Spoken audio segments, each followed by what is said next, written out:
Madam Chair. Oh, this is Eric's. Oh, yeah, good.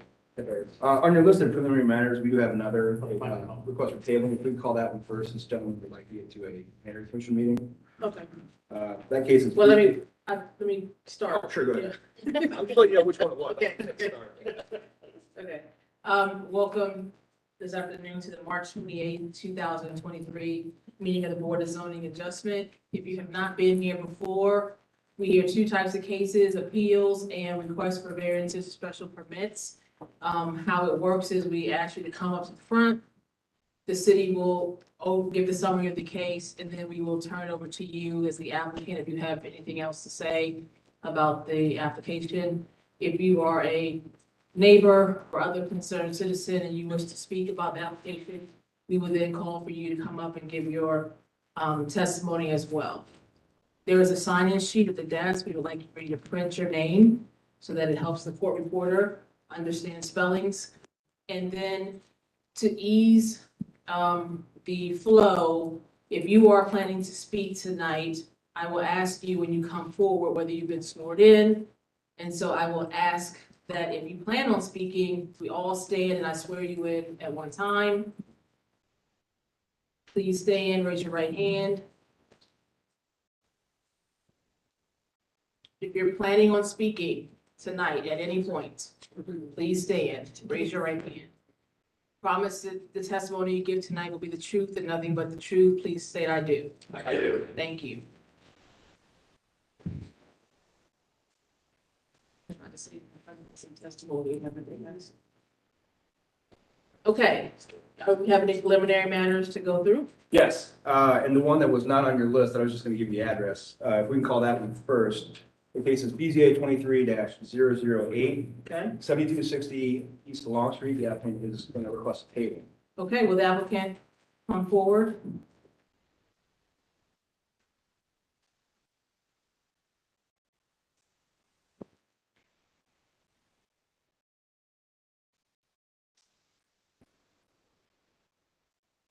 Good afternoon. Hi, can you state your name and whether or not you were sworn in? Yes, my name is Robert DiCuccio. Mike, one, is there a green light? It's kind of flickering. There we go. Can you pull it? Yeah. My name is, excuse me, Robert DiCuccio. Okay, and you have been sworn in. Yes. Okay, go ahead with your request. Well, my request is that the board table our application at this time. We're still waiting on a recommendation from the Greater Southeast Area Commission. I'm supposed to be at that meeting tonight, so that is our only request at this time. Okay, What's your address? 7260 Long Road. Okay, I was like, that's not the same area. Okay, thank you. okay. I'm assuming no one's here to speak about this request tonight. So does the board have any questions? Is there a motion? I'll move the table. Is there a second? I'll second. Okay, please call the roll. Ms. Engelhoff, Yes. Mr. Jones, Yes. Mr. Maleka, Yes. Mr. Waddley, Yes. Chair Pom Bailey. Yes. Tabling's granted, thank you. Thank you. It's not open. It's not over.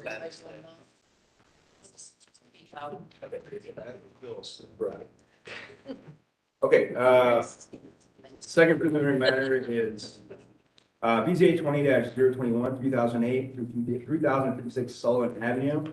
This is a case that was heard and approved by the board in 2021. The applicant is asking for a revised stamp and drawing. None of the variances will be affected, and we can bring up the site plan, show you what is being changed. I'll let the applicant make his presentation. My name is Dmitry Shevchenko. And have you been sworn in? Yes, I have. Okay.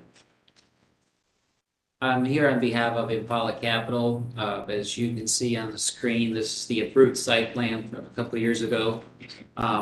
There's a few changes we'd like to make. Those dumpster enclosures, there were a total of 5 that we had planned to build, but we only needed 2. And the ones that are marked with X's, there's 3 of them. We no longer need. We are also planning on removing from the plan the planned patio. So, That's correct, yes. And also, there is one more change that needs to be made to this plan on the, I believe it's Huron Avenue. There is a curb, concrete curb, as they were working on that project there. They realized that if they completed all the way to how it is on the drawing, the trucks that are making deliveries behind the building, they will not be able to make that left turn. So what they did is they ended up stopping it short about 15, 20 feet, I think. I'd say about 15 feet. So that would be another change that would have to be made to the site. And to clarify, the removal of that parking space to allow that curve, or to allow that turn, with the reduction of the patio, there would not be a further parking variance required. Do you have another site plan that you can show us? Well, this basically looks just like this without the axis. Right. but We just do have we- it zoomed in. Do we have it? Yeah, Oh, there it is right there. okay.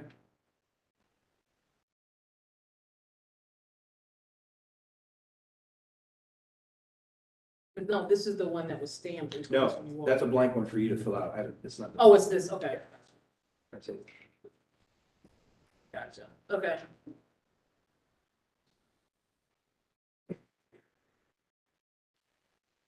Okay, do we, board have any questions?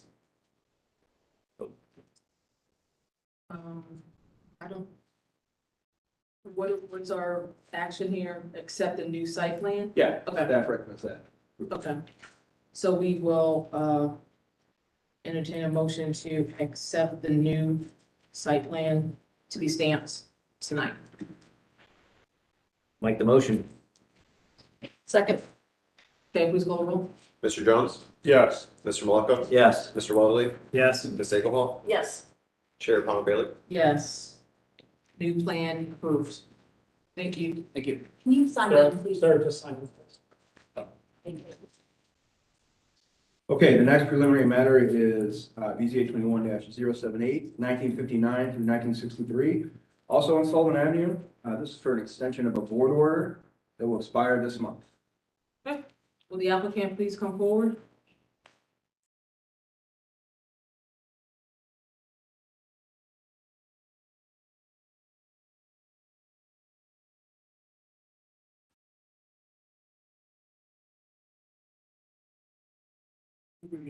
Good evening. Can you, can you state your name, when you were sworn in?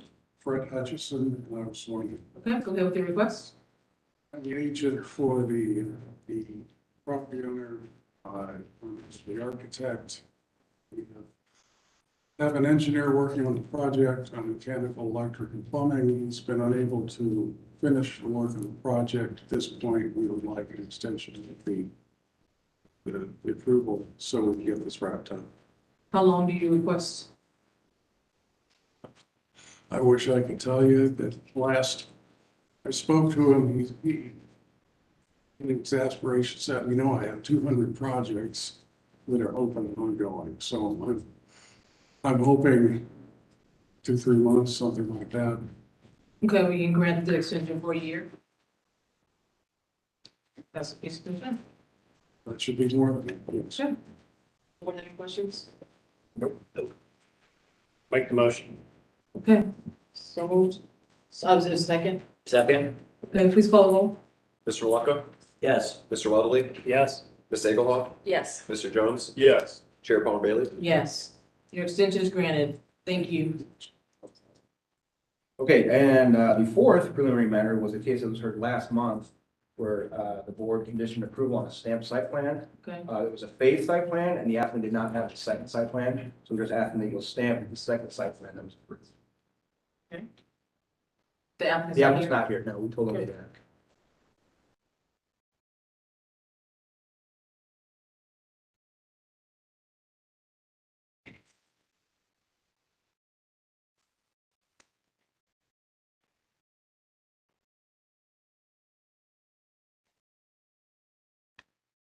Okay, and the final preliminary matter is the case BZA 22-104, 1249 West Third Avenue. This is a neighbor request for reconsideration, of a case that was approved in December of 2022. I'll let whoever neighbor wants to come up and make the request. And there are, in your preliminary matters supplemental packet are other letters addressing this case. Is that, this was called supplemental Yes. information? Yep. Okay.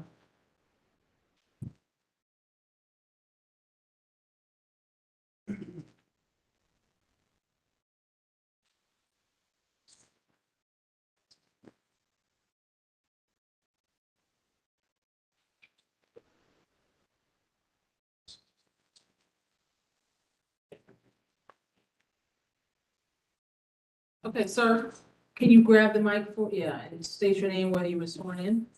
Robert Shopis, that's Schopis, and I have been sworn in.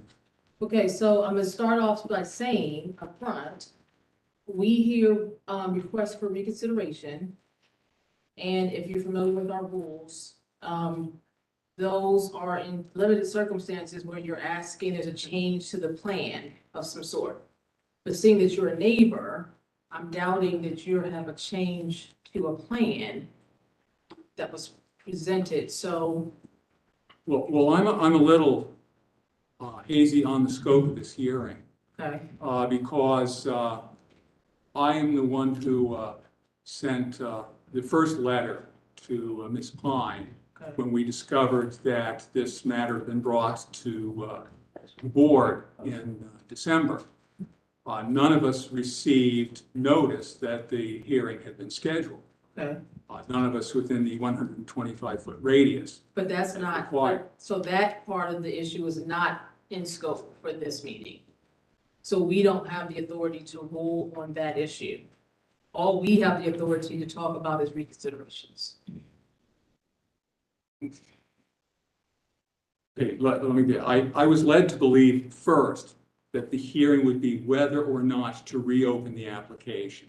To reconsider the application, you have to be presenting us with new information that was not considered as a part of, in a change in the plan. We go from 30 parking spaces to 20 parking spaces, or we go from 35 feet to 25 feet. Those are the issues that we hear on reconsideration. If you have an issue with how the original vote happened, there are other courses, due process courses for you to take, but it's not this hearing. Well, Have you been told that already? no, there are a number of people here who were, a number of the households here were due notice, written notice. As I pointed out early on, none of us received written And notice I'm not of the taking hearing. issue with that, sir. I'm not making a statement about that fact, whether that occurred or not. All I'm saying is, we cannot remedy that situation at this hearing. That is for a different body, a higher body than us. So you would have to take that up with the courts or ask the city who to take it up with. I don't know. It's not us. We don't have the authority to do that. So the, So, sir, due I'm to- not going to prolong this because we have a lot of people here that we have to get to. And what I'm saying stands. You're not gonna convince me otherwise. There's nothing else that you can say that can change this. We don't have the authority. So all you would be doing is airing a grievance. And while I'm sure that's justified, we're not the audience. all right, let me rephrase this. Sir, I'm gonna Yes. let you make one more statement. Ms. Palmer, I'm going to, allow me to rephrase this. And we Wait, would like to. did you hear? I'm going to let you make one more statement, and I'm not going to be able to prolong this. We are asking the board the opportunity to provide it with information that was not given to it for the December hearing. Information that should be, if not critical or vital to the decision, very important. That it was due to a clerical error, it was not given. And we are just asking the opportunity to give the board the information that it should have received at the prior time. And it did not receive it through none of our fault. We did not sleep on our rights. We are Sorry, just we did not sleep. sleep on our rights. We did not fail in any regard here. We are only asking the opportunity to provide you with the information that we had every right to provide to you, but we're not given the opportunity. Okay, and I will state again, that is a valid issue that you have to take up with someone else other than us. This is not the right jurisdiction for that. I disagree, Okay. and I believe that I'm legally right. Okay. I So take your believe, case, so as- take your case to court. as I have said from the get-go, I believe the December decision is void ab initio, void in the first instance because of the And I'm not procedural arguing error. with that. I'm not arguing with that. All I'm saying is that we don't have the authority to void the decision. That's another body, that's Well, another jurisdiction. With what respect, Sir, you can't go to a jurisdiction and tell them what authority they have. We don't have it. I'm sorry. You have to take it up to the next level. If you want to litigate this, you are free to do that. I'm not arguing whether you're right or wrong. I'm just simply stating, we have the authority to do X, and what you're asking is Y. we're asking you to make a I know lawful what you're decision. asking. Sir, this has got to be over at this point. Well, there are at least 5 other households here who would like to have some input on why this should be done. That's not going to be allowed. You're not going to allow anyone No. to speak to this matter. No, because it's not our jurisdiction. Thank you.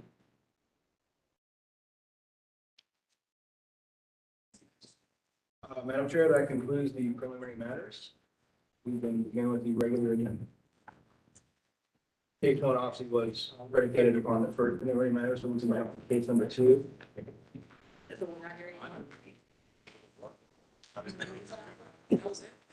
Oh,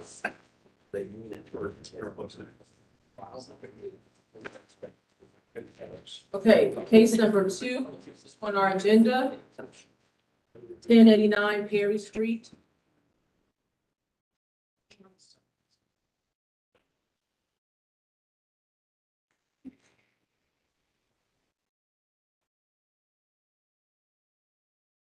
My name's John Lorenz. I'm the developer of the project.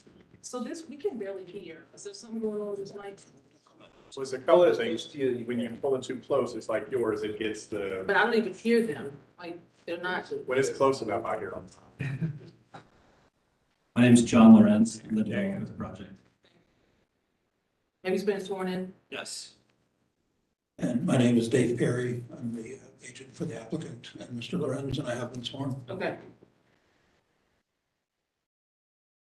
So we got a bunch of handouts for this Yes. case. And, I'm going to give There's this some in Perry. that packet, and That's a copy of the there's a piece in that file, Michael, you look here. Yeah. Well, Dave, that's all of them. For the first, no, well, that's, there's a lot of. Yeah, it looks like this. Here, this second. Previous submission. Yeah, well, I mean, from the, Thank you. Both. yeah. I got you. Okay. All right. So again, yeah, some of the handouts are from city staff of emails we received, and some are from speakers who will be speaking later. Hopefully they can differentiate which is which. Okay.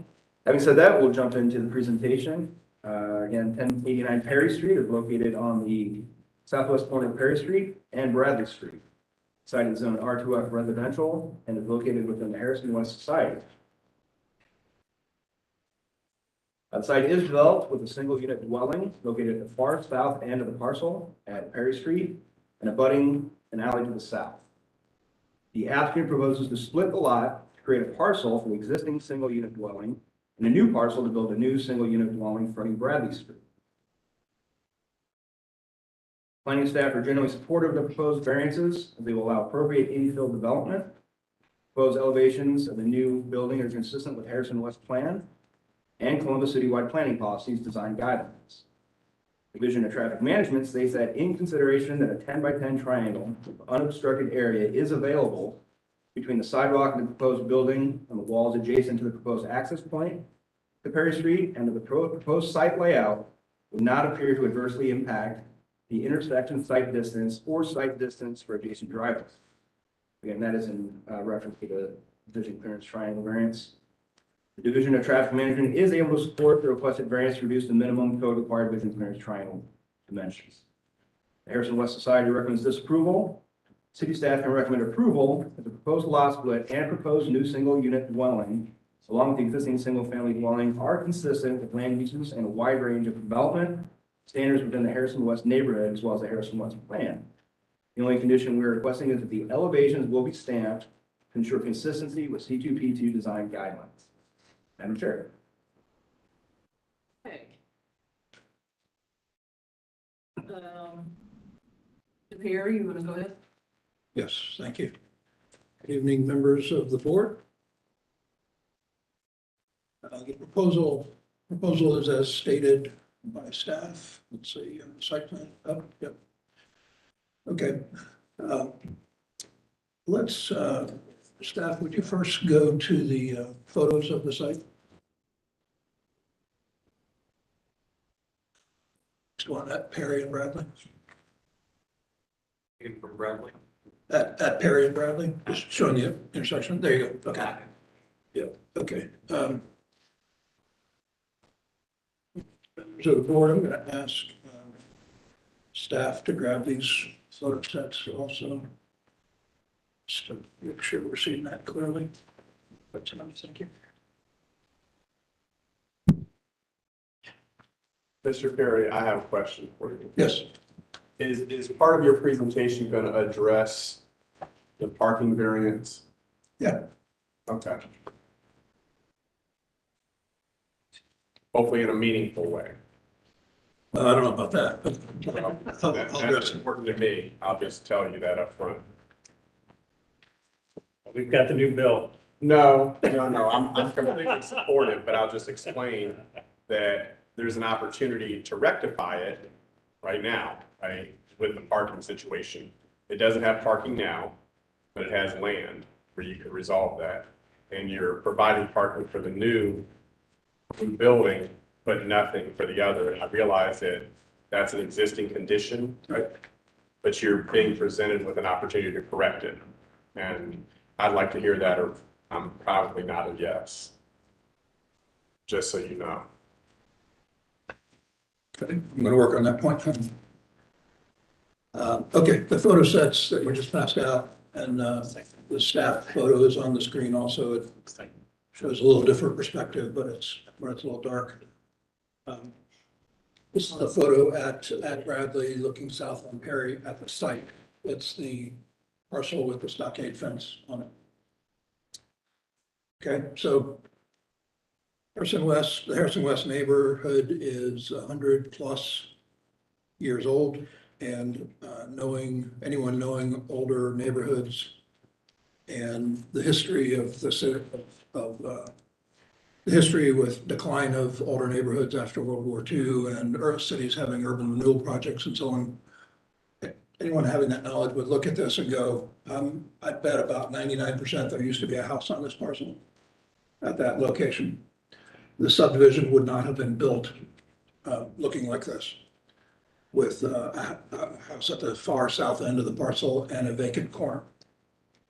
There would have always been a building for the building mass and facade to hold the corner and complete the Bradley street frontage and Perry street frontage. And in fact, there was a house there. I have Sanborn map documentation of a house there. There was, as with many American cities, there was the solution to deteriorated housing in the 60s and 70s was urban renewal projects. And my guess is at some point the house was torn down, maybe it burned, I don't know, but there was a house there. And architects and planners, that frontage on Bradley would have been completed with the corner lot, with a house. So what we are proposing to do is split the lot. There is an existing smaller house at the south end. There you go, thank you. That would remain. It is adjacent to an alley, but there is no room to provide access from the alley for either that house or the proposed house. So wait, this is not current? That is current. So where's the house on the picture? The house on that picture is beyond the stockade fence. Right here? Oh, okay, Yeah. that's, okay. You said small, so I was looking. It's a small house, and that Chair Palmer is the house to the left on the slide as the existing house. Gotcha. Okay, And so that's all on one lot? it is one parcel now, Okay. and yes, it is one. Was it ever separate? I don't know, I couldn't find any history of that, it was not. I looked through a lot of deed records and couldn't find any history of it. But you So- did find history that parcel had another house on that location at some point in the past that you suggested may have been down or something else. So you know that there, minus your speculation, you know that there was a house there. I know there was a house there. Okay. There's the Sanborn map to show it. That's what I was asking. Yep. Yes, I know there was a house there. So we're proposing to build a house where there was a house. And clearly, with planning and architecture, there would have been a house there to hold the corner. So the proposal is the variances that we've listed with staff that allow the lot split and the new construction of the house. It's a unique situation with a corner parcel without alley access. We've been very, very attentive to architecture. I want to draw your, let's say, staff, would you go through your other slides? I think, yeah. Are there other houses that have that same footprint, alley access, corner houses, no alley access? I don't know of any, Chair Palmer, and that's what makes this unique, is that the dominant house on the parcel was removed at some point in time. There are other parcels in Harrison West, and there are other parcels in all of the older in-town neighborhoods that are corner parcels that don't have alley access. So the comparison, it's not a reasonable comparison to compare this lot to interior lots that have alley access. They're full depth lots and they abut rear alleys.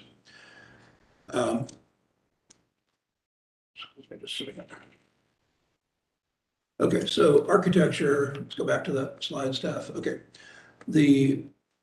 On the screen, the image in the upper right corner, that is Carrick Sherrill's Columbus Design Company rendering of the Bradley frontage. And what I want to point out to you on that is Carrick has been very attentive to match the height and mass of the adjacent house to the west on Bradley. This house is not oversized for the parcel. It replicates the house to the west on Bradley appears to be original, and Carrick has been very careful to match height and massing on that house. This is a 3-bedroom house. If the board cares to know more about the house that Mr. Lorenz wants to build, we can go into that, but it's a 3-bedroom house with an option in the lower level basement for a home office. So it's 3-bedroom. This is a for sale product. There has been, we did the 4-meeting process with Harrison West. And by the 3rd meeting, which is the 2nd meeting of the zoning committee was asking for minor tweaks in architecture and design. One of the requests was to move the garage of the new house forward to prevent stacking in the driveway. It was originally designed deeper and it was not intended to provide stacking, but there was a request of Harrison West to move the attached garage forward to prevent stacking and potential blocking of the sidewalk. That was accommodated. I recirculated that back through the traffic staff and they supported it. This went through a good bit of review with the traffic staff about the driveway cut. And it has been approved for all design and engineering issues. It has been approved. This driveway location is in an area, the half block from Bradley south to the alley is marked on both ends as no parking by the city. What this driveway does is will take out, yeah, it's marked on both ends because of the intersection and the proximity to the alley. So the new driveway will take out one on-street space, and provide a two-car garage for the new house. So it has minimal impact on on-street parking also. So we've Say been, that again? It'll take what from parking?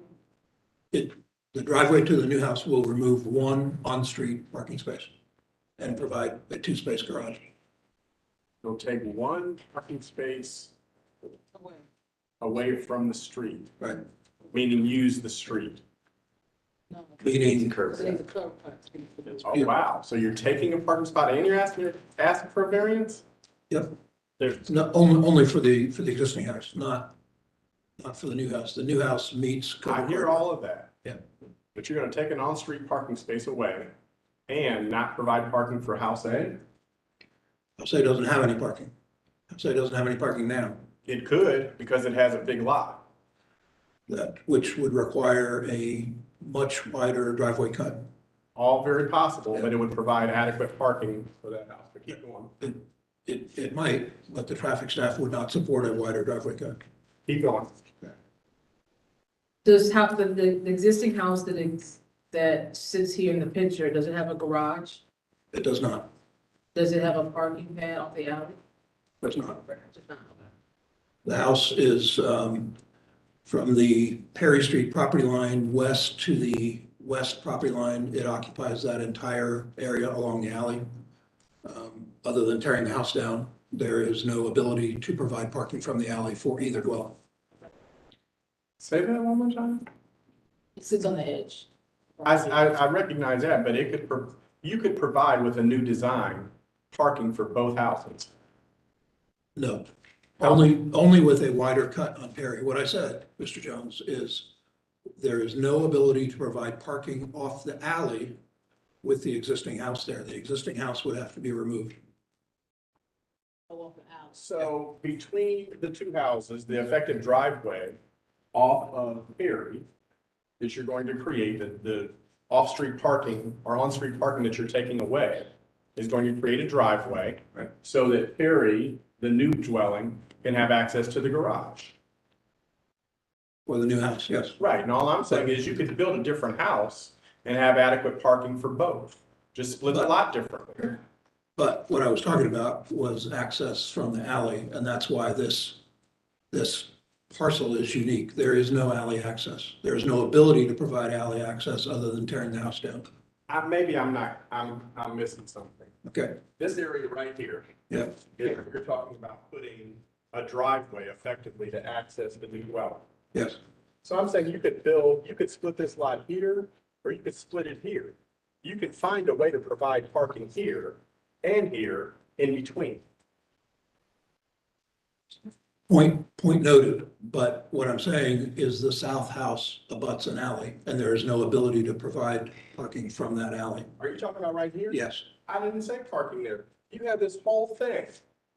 You have this Okay. entire thing where you could choose to build what you want on. And you could provide parking for this space and for this space from here. right.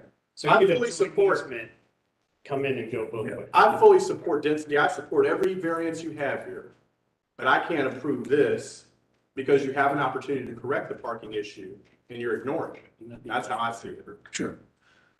Yes, well, when we get to staff discussion, Mr. Jones, let's ask Kevin Thomas about a much wider driveway. I don't know who Kevin Thomas is. Oh, I'm sorry. He is your traffic consultant, Mr. Jones. Nice to meet you again. I'm happy for you to weigh in, but again, there are solutions here that I think you haven't addressed. And Well- let me just ask from the audience, is there somebody here from Harrison West? Yeah, okay. Yeah, wait, but I just wanted to ask that question. Well, interestingly, Mr. Jones, Harrison West opposes providing any parking at all for the existing house or the new house. They want no They parking. want no parking, yes. So, What, Wait, Yeah, no, exactly. Wait, yes, we'll get you. We'll let Harrison West speak for themselves since they're here.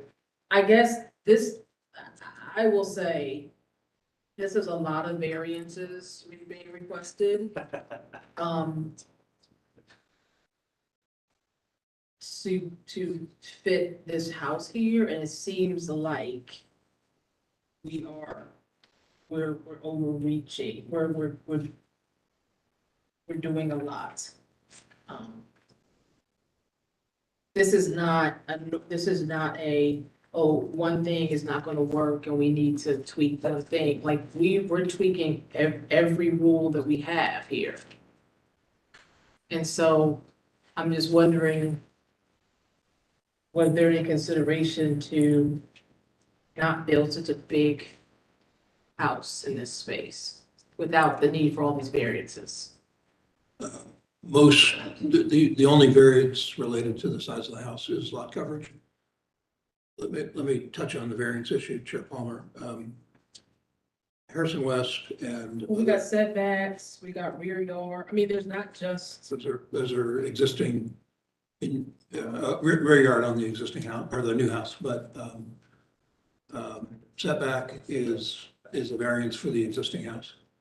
The, side yard setback. but the addition clearance is for the new house, right? Isn't that for the new house? Help me. Yes, but let me put this in context. So this is a historical neighborhood built long before there was a zoning code, and this board has heard many variances for, you've heard me before.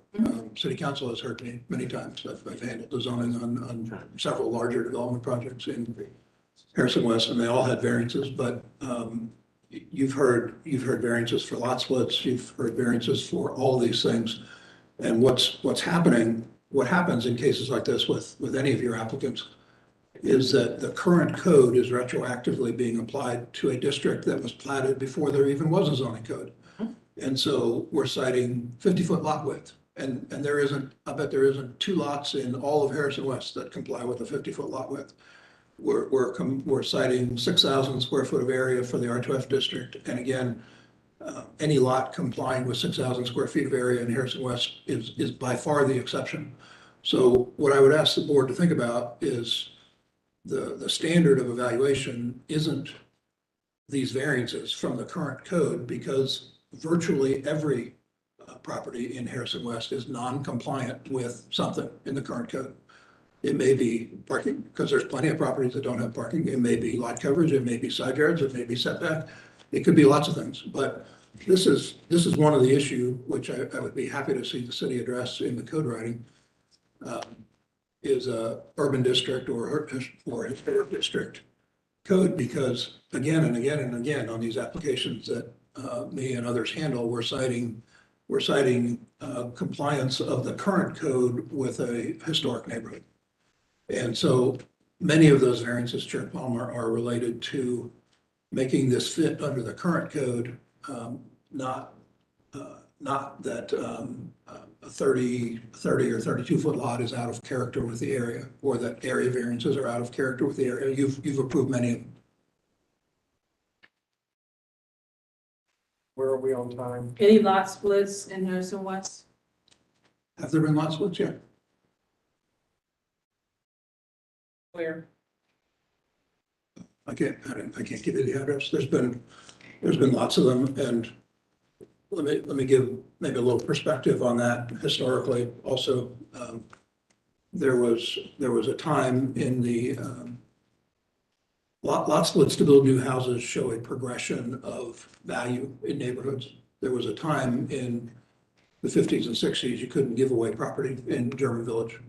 And we know what's happened in German Village, and German Village has seen a lot of lot splits for carriage houses and second dwellings. And then it moved to Victorian Village. Victorian Village has had lots of lot splits for carriage houses and second dwellings, and then it moved to Italian Village. It has occurred in Harrison West, and there are lots of them starting to be applied for in the Near East Area Commission. It's a progression of when property value makes sense to split property and build new houses.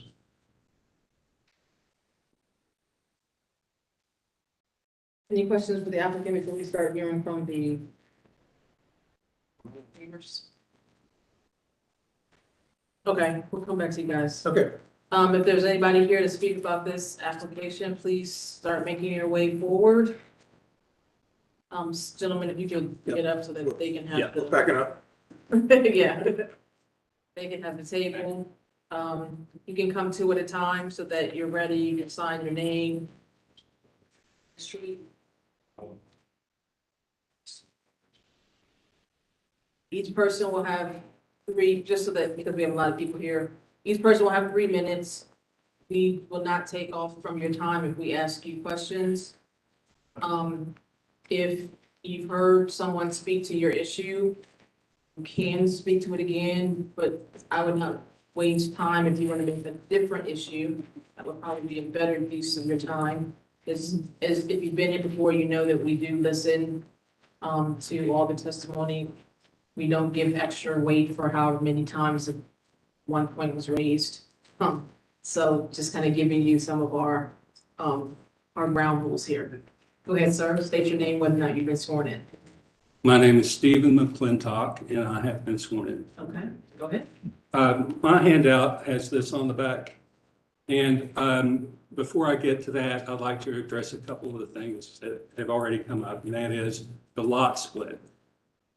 Wyoming Place, which is that part of Harrison west of Perry, is an old subdivision. There are 60 lots left, all of which are on the screen there. Not a single one has ever been split, not ever. Some have 60 been lots left in what? Pardon? In Wyoming Place, which is the name of the plat, Gotcha. the subdivision. There's 60 lots left, not a single one has ever been split. Some have been recombined to make them bigger because they're small. And some have been reoriented, same size but reoriented. When you say but no recombined, splits. when you say recombined, that would essentially mean they were split. Combined, 3 lots become 2. Okay, well, you said recombined, so Okay. that's why I wanted to make, Okay. yeah. All right. I just But clarifying. none have been made smaller. And the biggest objection that Harrison West had was the lot split. You have a lot here of 930 square feet with a house on it and 1 5-foot side yard. No other setbacks to speak of and no parking, okay?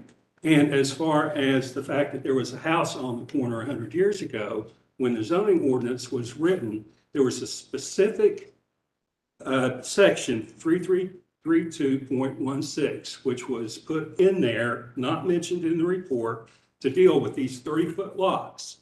And that legitimized all of the houses on those 30-foot lots. So when Mr. Perry says that virtually every house is non-compliant, that's not true. It's 3332.16, and it's on the 3rd page of my handout there. And I'm going to read it. In addition to the above, in an R2F area, 2-family dwelling, well, that's not, that's a different one, but that section is in there, all right? These are legitimate lots, and there have been no splits.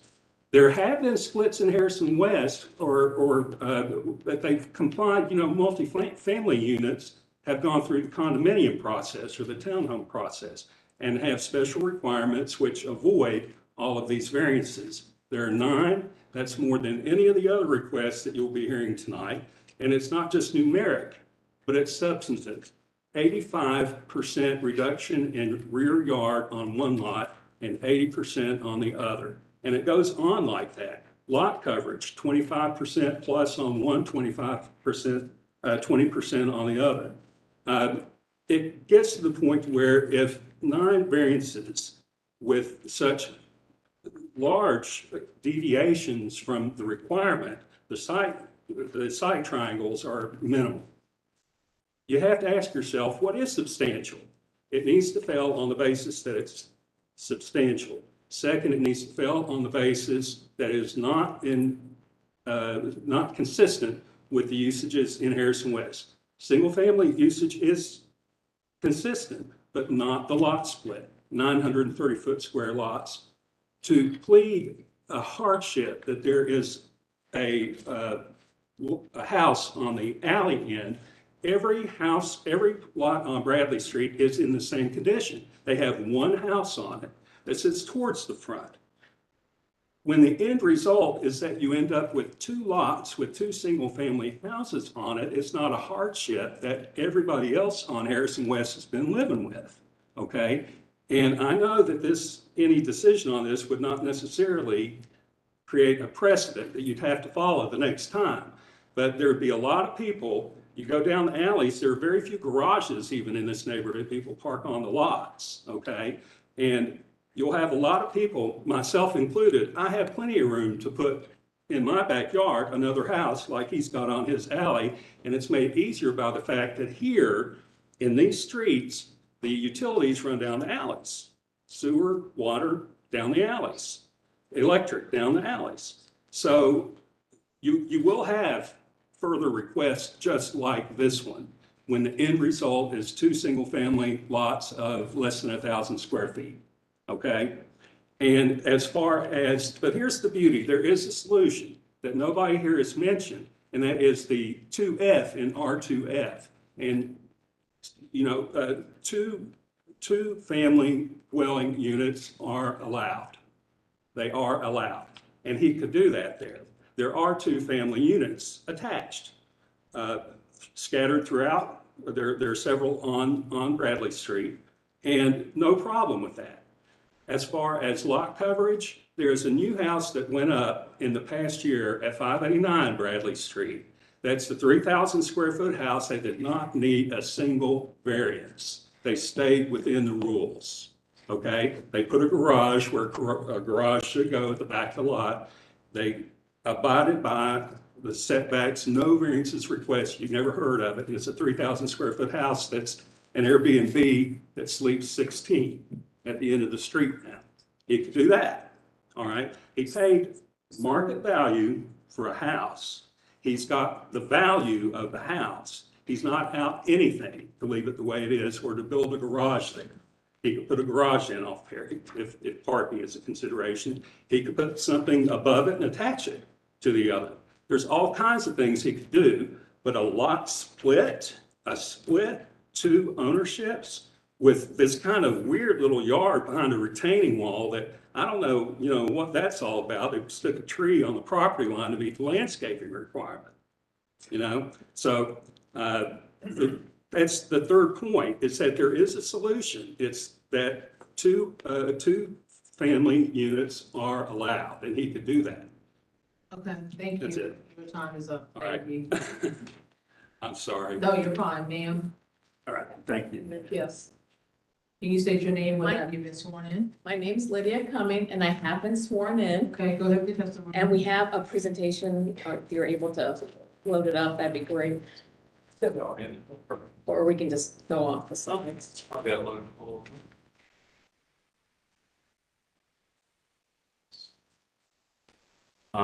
BZA 22006. That's it, thank you so much. If you can go ahead and advance it to the next slide, and you have handouts, so this will match the handouts.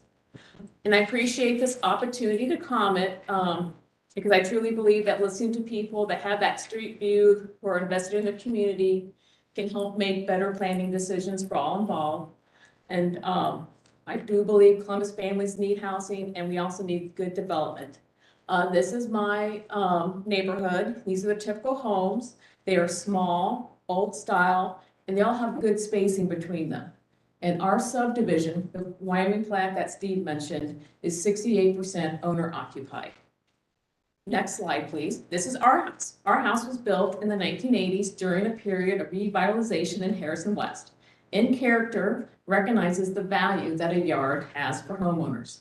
Our home is more beautiful today with mature trees, native plants, a new roof, and siding. We have invested a lot of time and money into our house. Next slide, please. This proposal doesn't adhere to the C2P2 guidelines or the Harrison West plan, and hope to show why. The proposed home is not to scale or in character of our subdivision. Infill opportunities are supposed to be evaluated with respect to height, width, spacing, setback, and lot coverage. The height is the only criteria that's, I would say, is somewhat met, and the others aren't met at all. Also, this lot fronts Perry Street. Wait, I'm sorry, will you say that one more time? about what it's supposed to be. The height, I would say, is only met somewhat, and Julia will speak to that. And, the others aren't met at all. This lot fronts Perry Street. There was mention about his story. It was a small lot. There were 2 tiny homes on that lot, and they faced Perry Street. So this actually, and I believe the starting point of this proposal should have been to match. To match what? Fronting Perry Street, a tiny house, to make it look like it fit into the neighborhood. I think architecture is supposed to blend, especially if you're increasing density. They're supposed to be used to blend it into the neighborhood. And instead, he was used to design kind of a McMansion-sized house that's 4 bedrooms, 3,600 square feet. And So you think that the house should front Perry Street and not Bradley? yeah, I mean, you have, like, that's history, like, we were talking about his historic, before there were cars, there were 2 tiny lots, the workers walked to the factory, down at the end of the street, they had a generous yard between them, they didn't need a place to park their horses or whatever, but they did expect and have a yard. I mean, I'm just saying this historically, I mean, that's kind of what was there, I mean, yes, I mean, but this lot has been combined, well, a long time ago. We have 1 house per 3,000 square feet, which in my opinion is dense enough. And we do have that 2-family option. You can have 1 dwelling on a 3,000 foot lot, that's 2-family. That meets density, that's what's called a gentle density increase. It's not, let's split the heck out of this lot and plant houses. That's my, and other people might have different opinions, but that's personally my opinion. Like, let's bring back, if you want historic, that's the case. It's not 4 bedroom, 3,600 square foot houses. That's not historic. This development does decrease walkability by requiring new curb cuts that reduce safety and the number of street parking. This driveway backs into the Olentangy Trail that is being routed past this house because of the Olentangy Tunnel construction.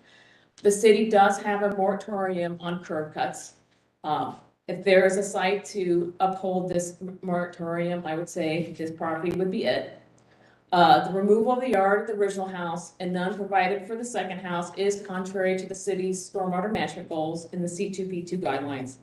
And also, I would say the nearest bus stop is a ½ mile from his home, so no yard, no parking. I'm not seeing what the improvement is to this property for this home.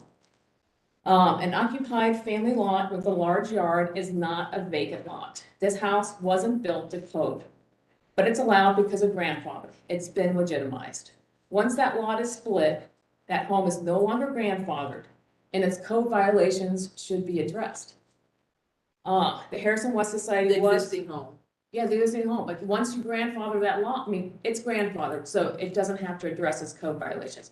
You split that lot, that house is no longer grandfathered. It's a new property, it's a new lot. So it's actually, those are code violations. And so you're legitimizing, you say, yeah, we're gonna accept that 0-foot clearance, you legitimize that thing. So let's say, God forbid, and this does happen, fires happen. If the house was to burn down today and they were gonna rebuild that house, they would not put it in that location. They would build it to where it should be on that lot and address those code issues. But if you split the lot, that's there forever. That'll never be addressed. We'll never have an opportunity to fix that situation. Okay, ma'am, your time is up. Oh, sorry. And then anyway, we have that concludes my remarks. Right, yes, very good. Okay, ma'am, did you sign it? She signed it. Sign that sheet. Use your black pen, not my purple pen. Sorry about that. That's all right. As long as it's legible.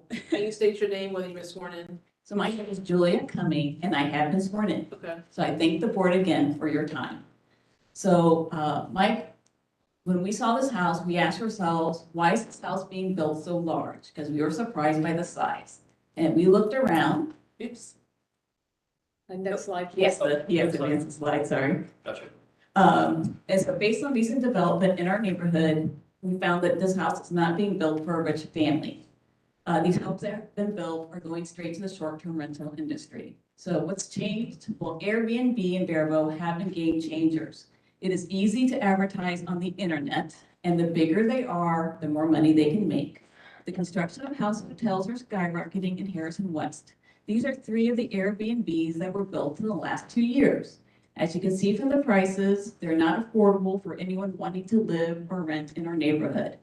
So most people don't realize house hotels are an issue in residential neighborhoods because Columbus is not a vacation destination. But Airbnbs are cheap places to have your bachelor or bachelorette party. And our neighborhood is close to the football stadium, arena district, short north, etc. But why are they bad? Why is this such a big deal to have an Airbnb? Well, as much as Airbnbs have restricted parties, there's no one there that will check them in. And out-of-town guests who are there to have fun impact the neighborhood. They create trash, and when they're careful, yeah. You know, that is a legal use in the city of Columbus, and we're not here to debate. So I don't know that you need to continue down that path. So, what bad neighbors do make, bad neighbors do impact our property values and they can be a dangerous situation. So I guess we're reading up the potential use, because the bigger these things are, the bigger the amount of That's a people lot that of could. presumption. Yeah, so A family may move into this house. that they're it may, I will say that, in Oregon, that the house that was expanded, is still for sale, because you have $800,000 house next to $200,000 houses. And people looking to buy an $800,000 house are not looking to move into our neighborhood. Are you speaking to the variances requested, or are you just Yes, speculating? because I'm speaking to the variances requested. Yeah, give it back a little bit, thanks. I'm speaking to the variances being requested, because I think one of the reasons why they're making the house so large is to maximize the money they can make on the Airbnb situation. So this house was built, we cannot control the ultimate use of this house, but if it was built to a size,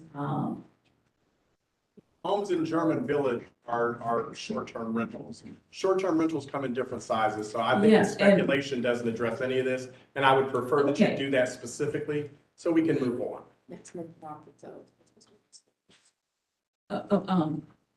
and I guess, I don't know if the other members feel this way too, but I guess the reason why we also brought this up was because of the reasonable use aspect of this property. We think that they can make a reasonable use with a smaller size house. Okay. Is I that can fair to live with say? that, yeah. Because I do believe that Harris's in character is appropriate for this neighborhood. And I think this large size is because of the Airbnb industry. If it hasn't been a factor, they might be building more reasonable size. Point taken. Thank you so much. Thank you. Is there anybody else that wants to speak? And I have one more slide. Oh, I'm sorry. Sorry. I thought you were wrapping your presentation up, sorry. No, that was the second point. So what we say is this is a plan for neighborhood development. You're gonna love this slide too, Mr. Jones. Instead of home ownership. So this is the view from Perry Street. So when you look at the house from Perry Street, the roof line is actually over 35 feet in height. So it does look like it's towering over the original house. And instead of yards, which is what you'd expect for a single family home, we have over balconies.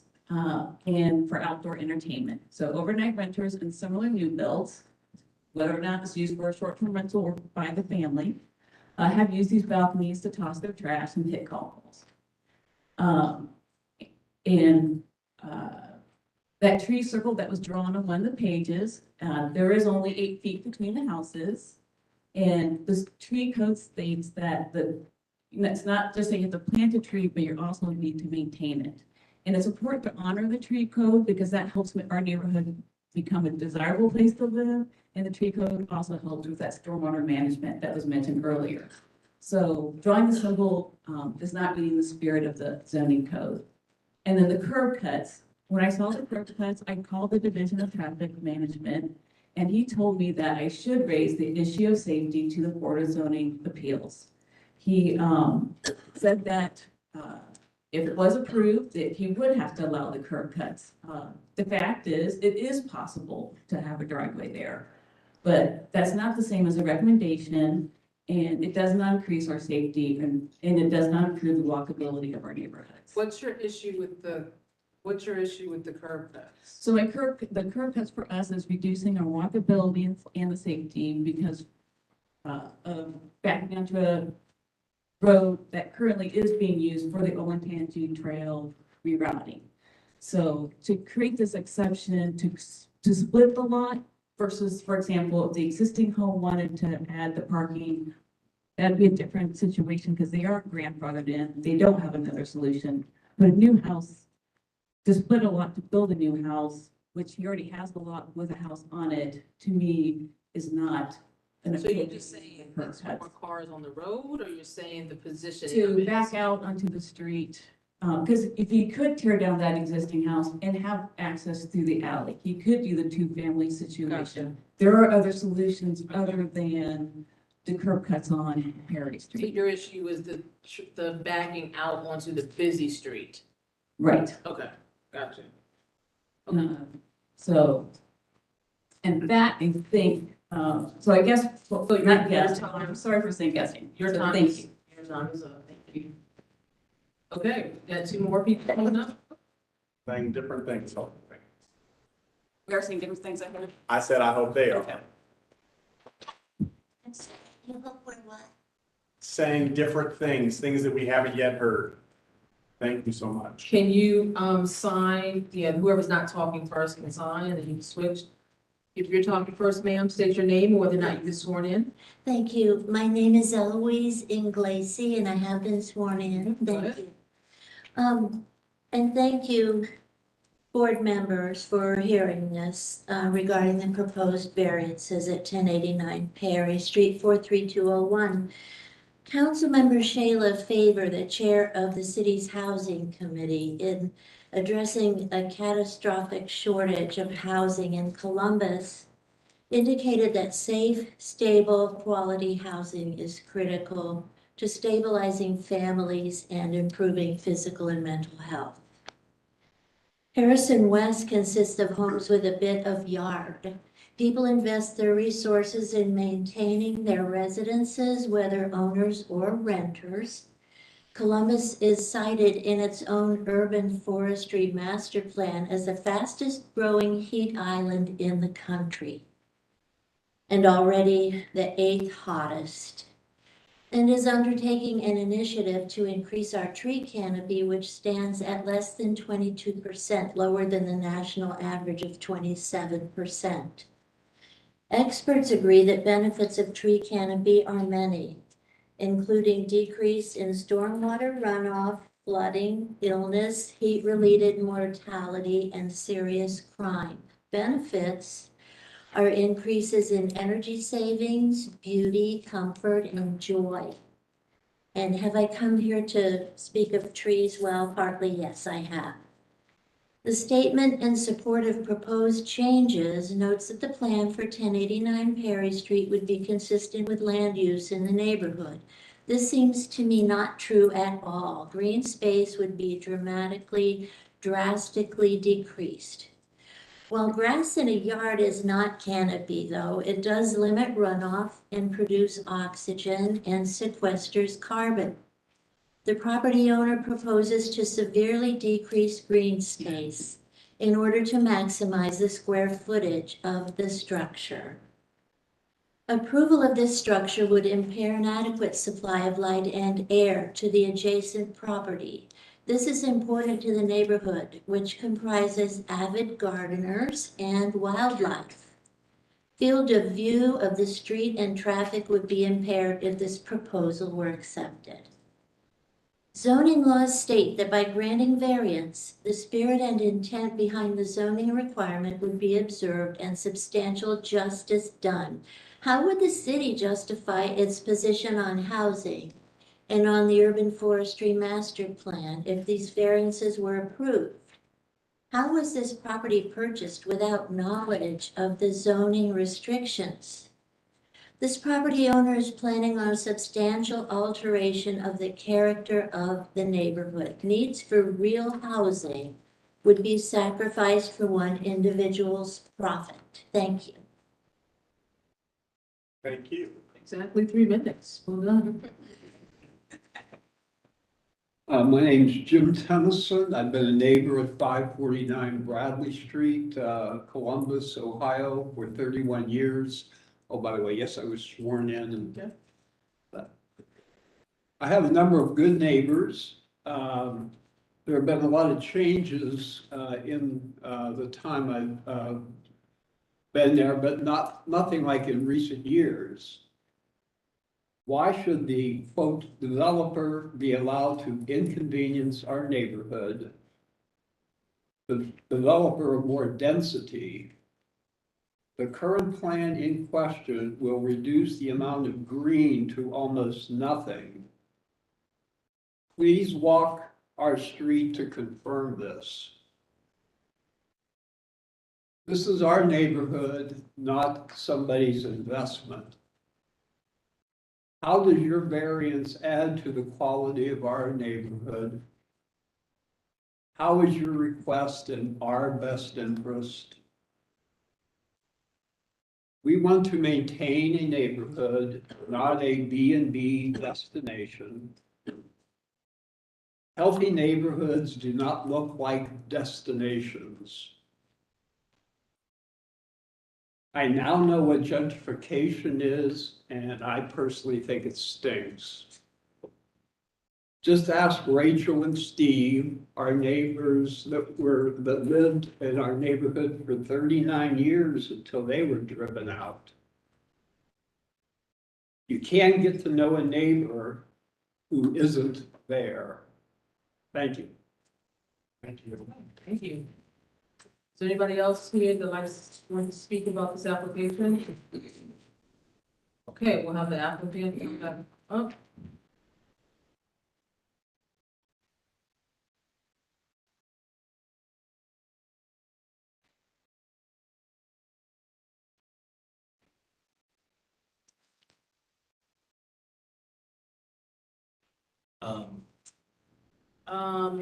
Why don't we have, does the board have specific issues that you would like to speak on? As I shared, I not only support, but I'm a proponent of density. So the only thing really here, the major thing I should say that gives me pause is the parking situation. Again, we've looked at scenarios where they're not in neighborhoods where we expect people to have parking. We know that this is already a neighborhood that has restricted parking or parking, what do we call them? Permits.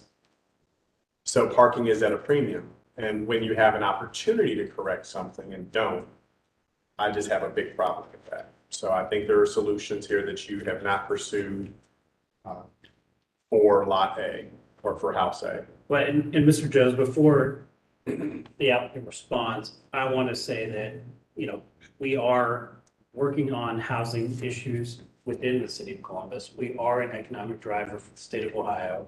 There are housing issues. So although I completely agree with the parking issue, I do want to make that statement prior to the applicant responding to the parking issue.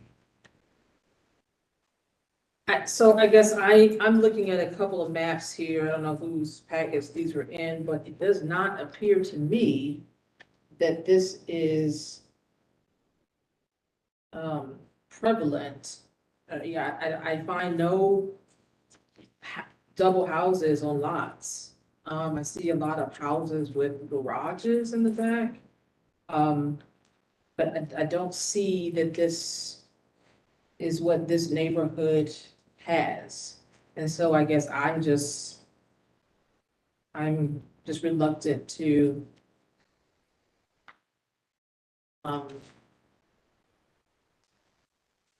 deviate from the character of the neighborhood as it appears to be. You can speak to that as well.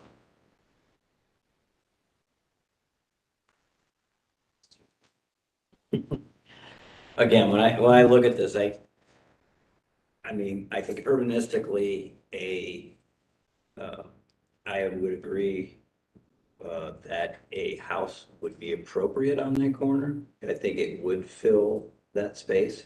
I guess my issue is, if I have an issue, it is the parking. It's how, if the lots were more equally divided somehow, and they were equally placed, I think I would have less pause.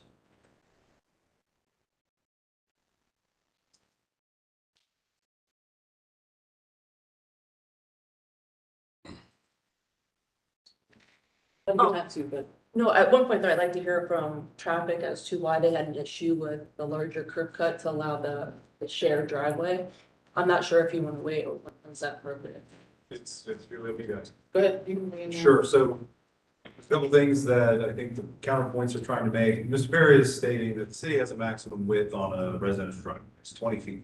So for one house or two, smaller than multifamily, we're gonna limit that to a 20-foot driveway width for that residence. Without jumping too much into, devil's advocate, I think I understand what Mr. Jones is suggesting is that if you have two parcels, those parcels would be allotted access to those parcels. So in that case, there would be two driveways, one to the south, one to the north, and those could both be whatever they need to be designed for that parcel.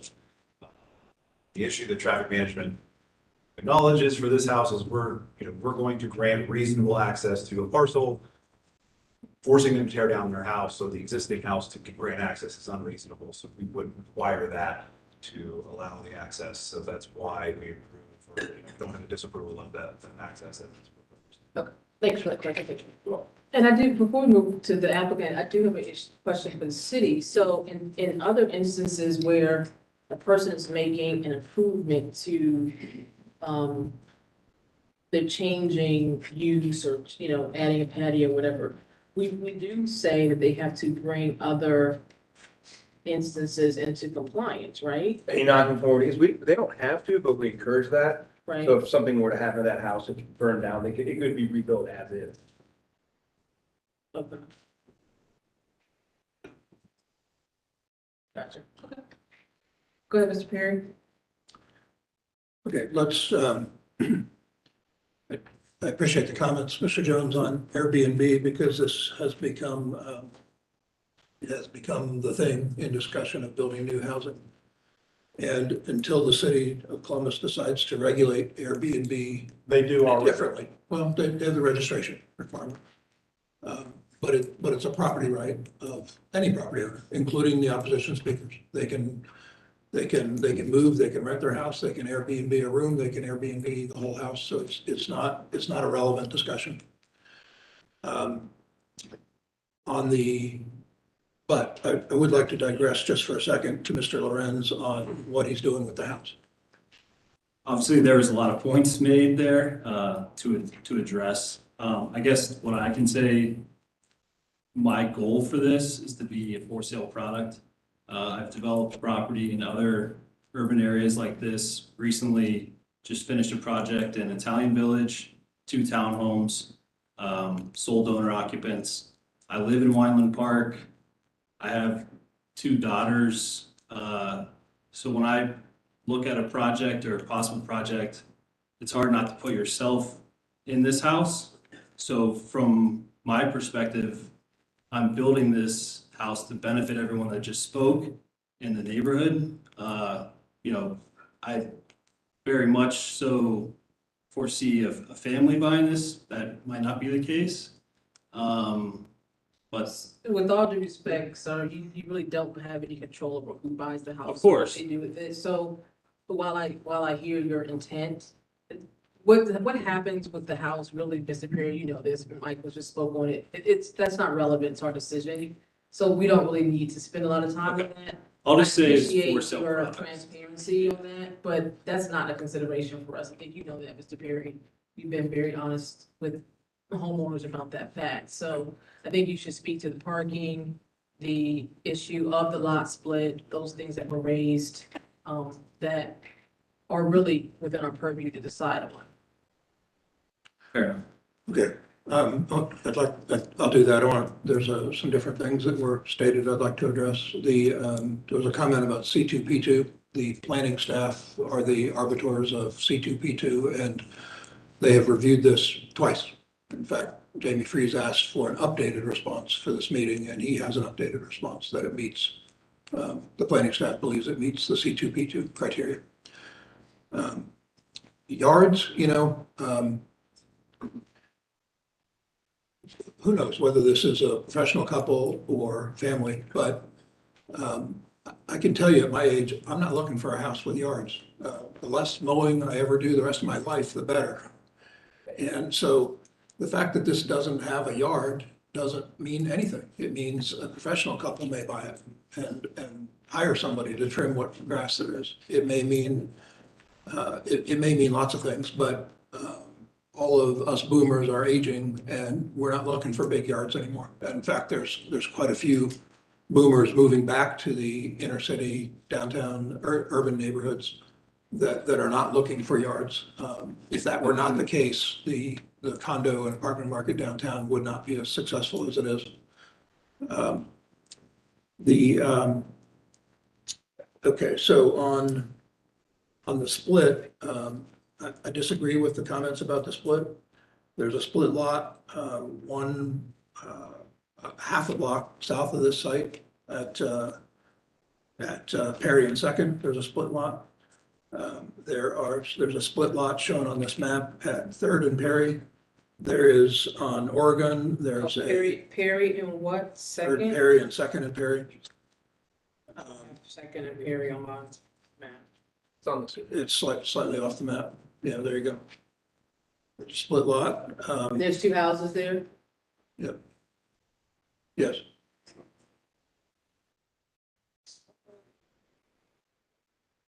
They look attached. That's 359.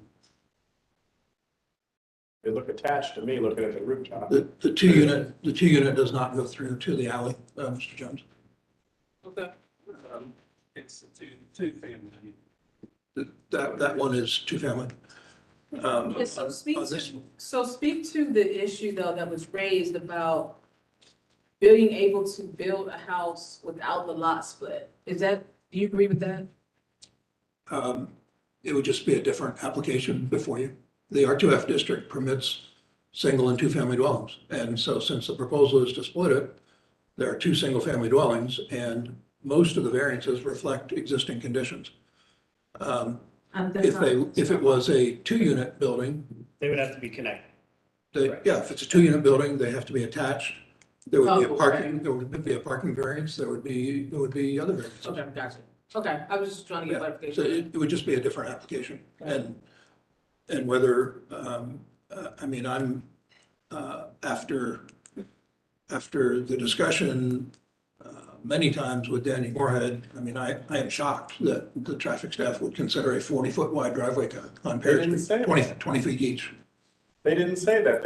And I'm sorry, let me not speak for you, but what I heard was a 20-foot driveway or curb cut that leads to two different driveways.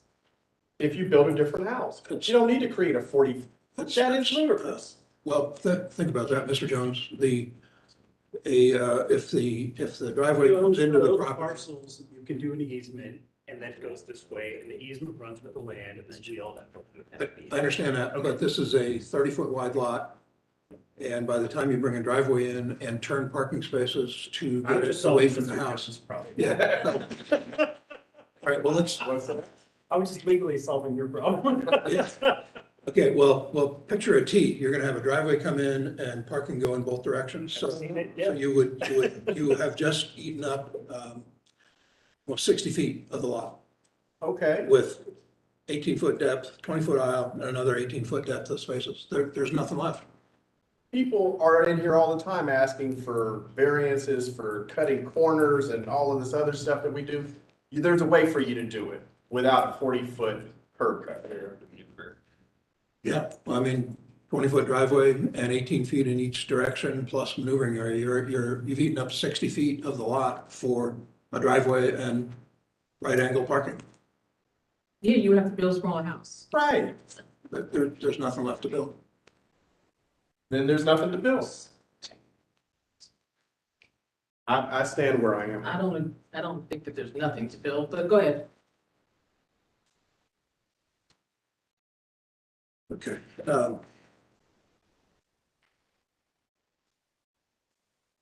Let's see, we've talked about the curb cut.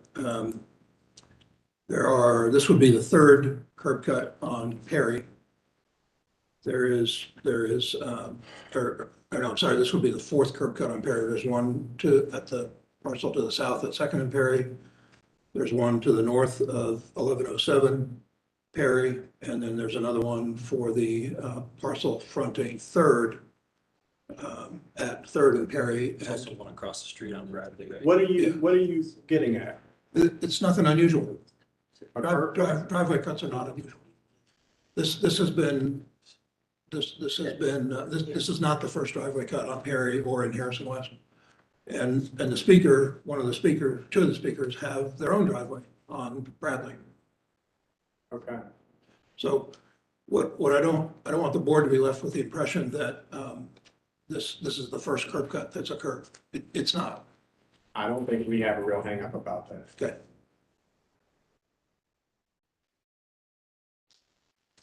See, I view this as, the existing house is a small house and does not have parking now.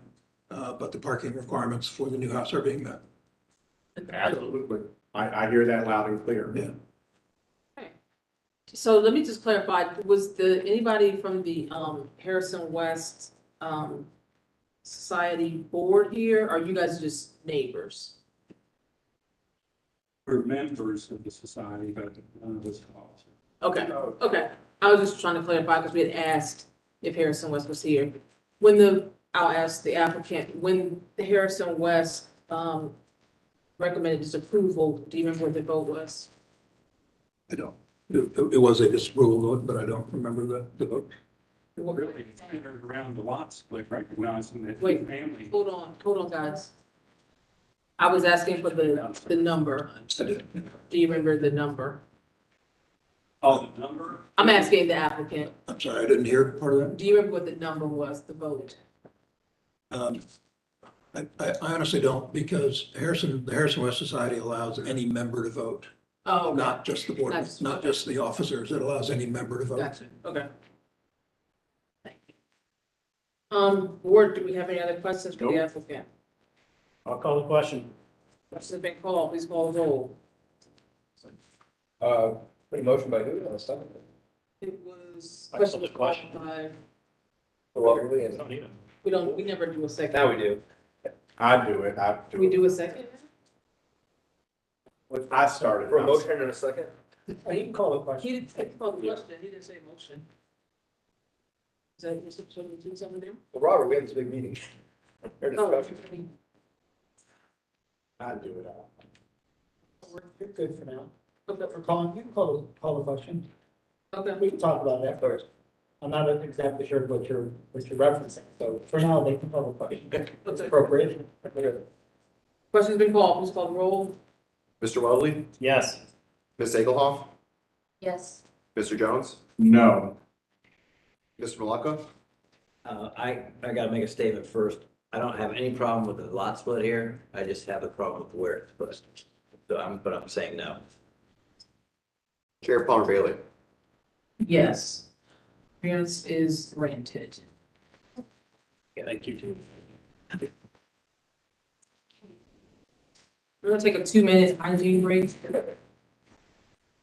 Apologize to the board for this taking so much time. Right.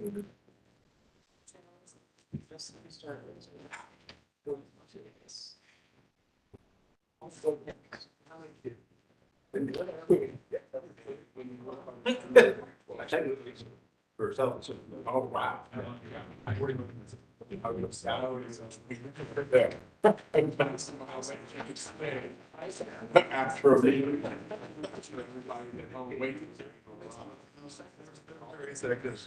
Yeah. You can find some time.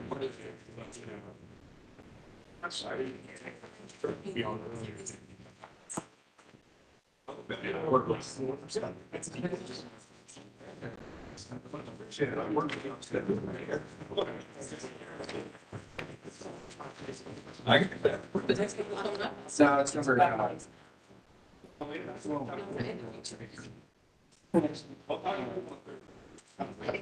How big do we want to be? Thanks.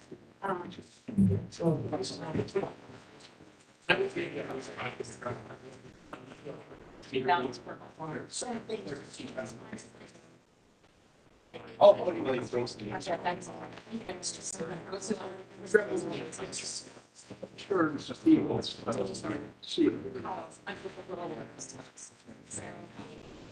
Hey, So.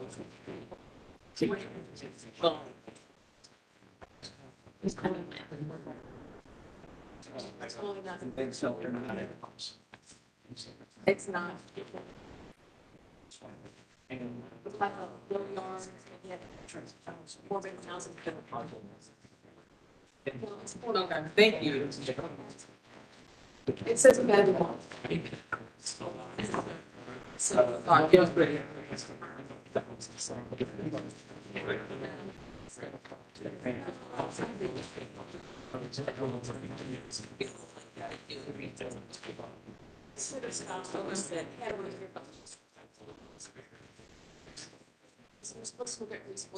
not maximum profit.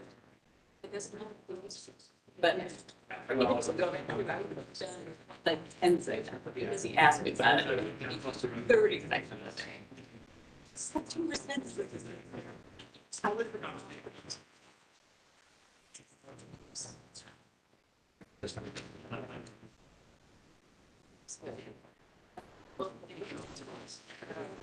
These days, we don't.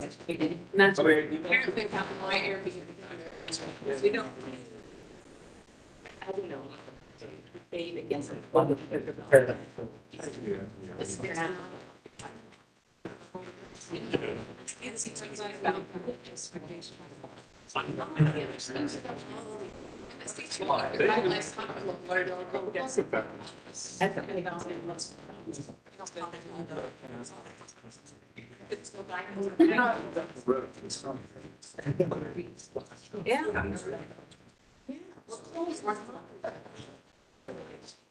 They need us to put an easement request. Council Williams.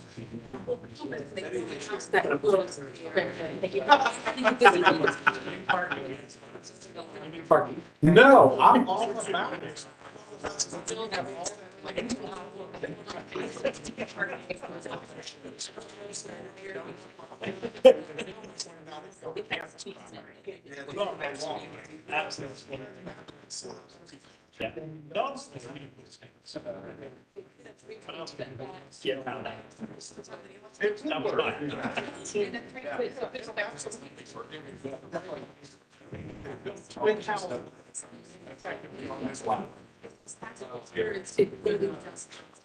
It's way too close.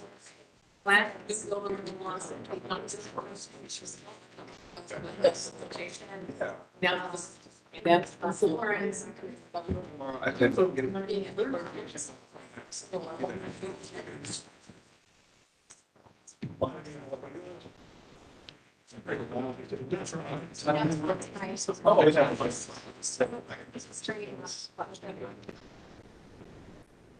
Sorry, there's internal discussion.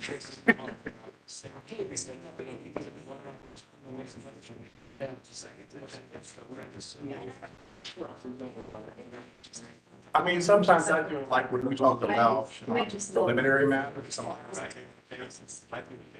Yeah.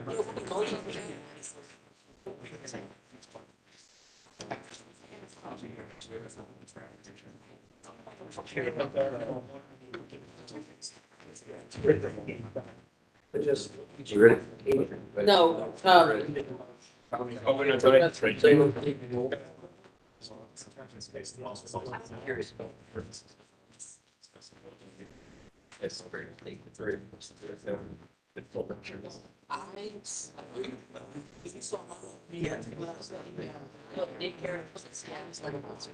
they did, they were. Never. Yeah, we're not doing the second. I know, like.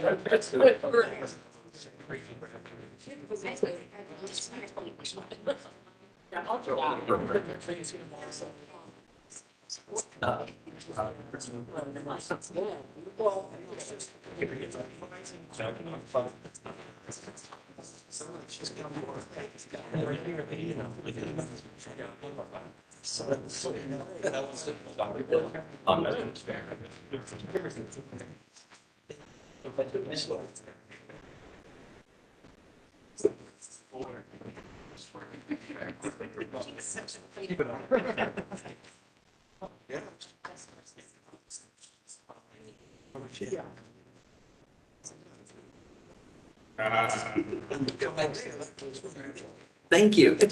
No, I got guys emailing, where are you?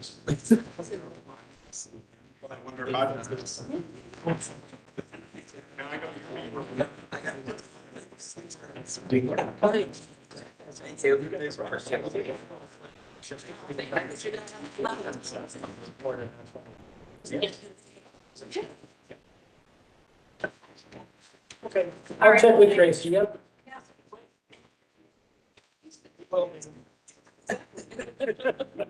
She's over it. He's. Oh, well, that makes, yeah, and I was like. Didn't like the answer.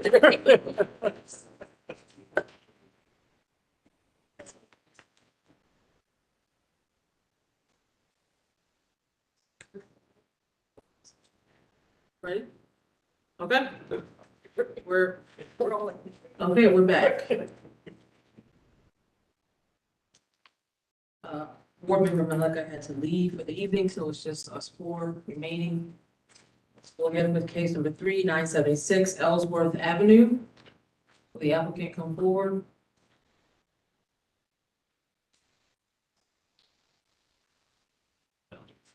PCA 22-148 for 976 Ellsworth Avenue.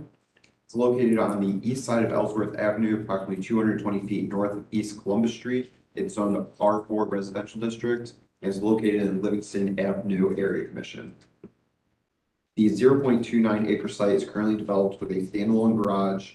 Surrounding uses are primarily single-unit residential dwellings. The applicant proposes to split the existing parcel into 3 parcels for future development in single-unit dwellings. Variances are requested to reduce the required side yard of a detached garage from 3 feet to 2 feet for lot 149, to increase the allowable area of the rear yard that a garage can occupy from 45% to 50% for lot 149, and to increase the allowable size of a garage from 720 square feet to 1,210 square feet. Should we note that the existing lot was originally 3 individual parcels? The requested variances are to restore the parcel lines on the platted lots. Planning supports the proposal, stating that C2P2 states that the appropriateness of infill development should be measured in terms of height, width, setbacks, and lot coverage. As the proposed lot sizes and existing garage location are consistent with the surrounding development pattern and lot sizes, planning supports the proposed variances. Staff recommends the plans for any future parking locate access off of the rear alley. All comments from the Division of Traffic Management have been addressed. The Livingston Avenue Area Commission recommends approval of this application, and staff can recommend approval as the requested variances will conform the existing garage and allow the proposed lot splits, which will return the 3 lots back to the original form,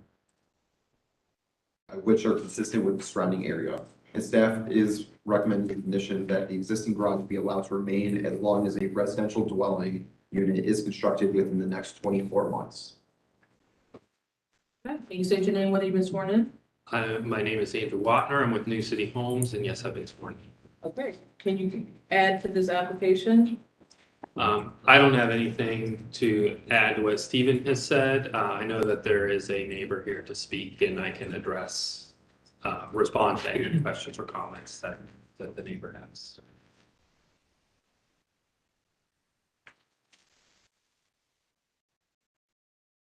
Is that microphone on? Yeah, maybe I was not Hold close it enough. real close, please. Do I need to repeat what I just said? No, Okay, I just knew that it would might get, I won't be able to hear you if it confuses you. no problem. Okay, is there anybody here that wants to speak about this application? Please come forward.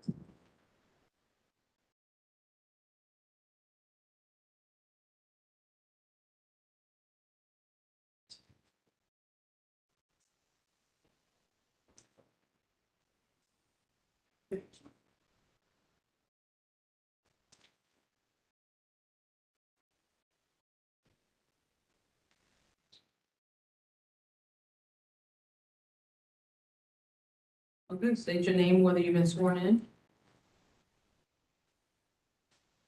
My name is Carol Cantrell, and I have been sworn in. Okay. You say you have been? I have been. Okay, good, thank you. Go ahead. My mask is in the way, I guess. I live at 983 Kelton, Okay. which backs up to that garage. Okay. I'm nervous. I'm not a professional speaker or anything, but No, sorry. so my family has lived in that property for 60 years. I've seen people come and go, know all of the neighbors at one point or another. So Mr.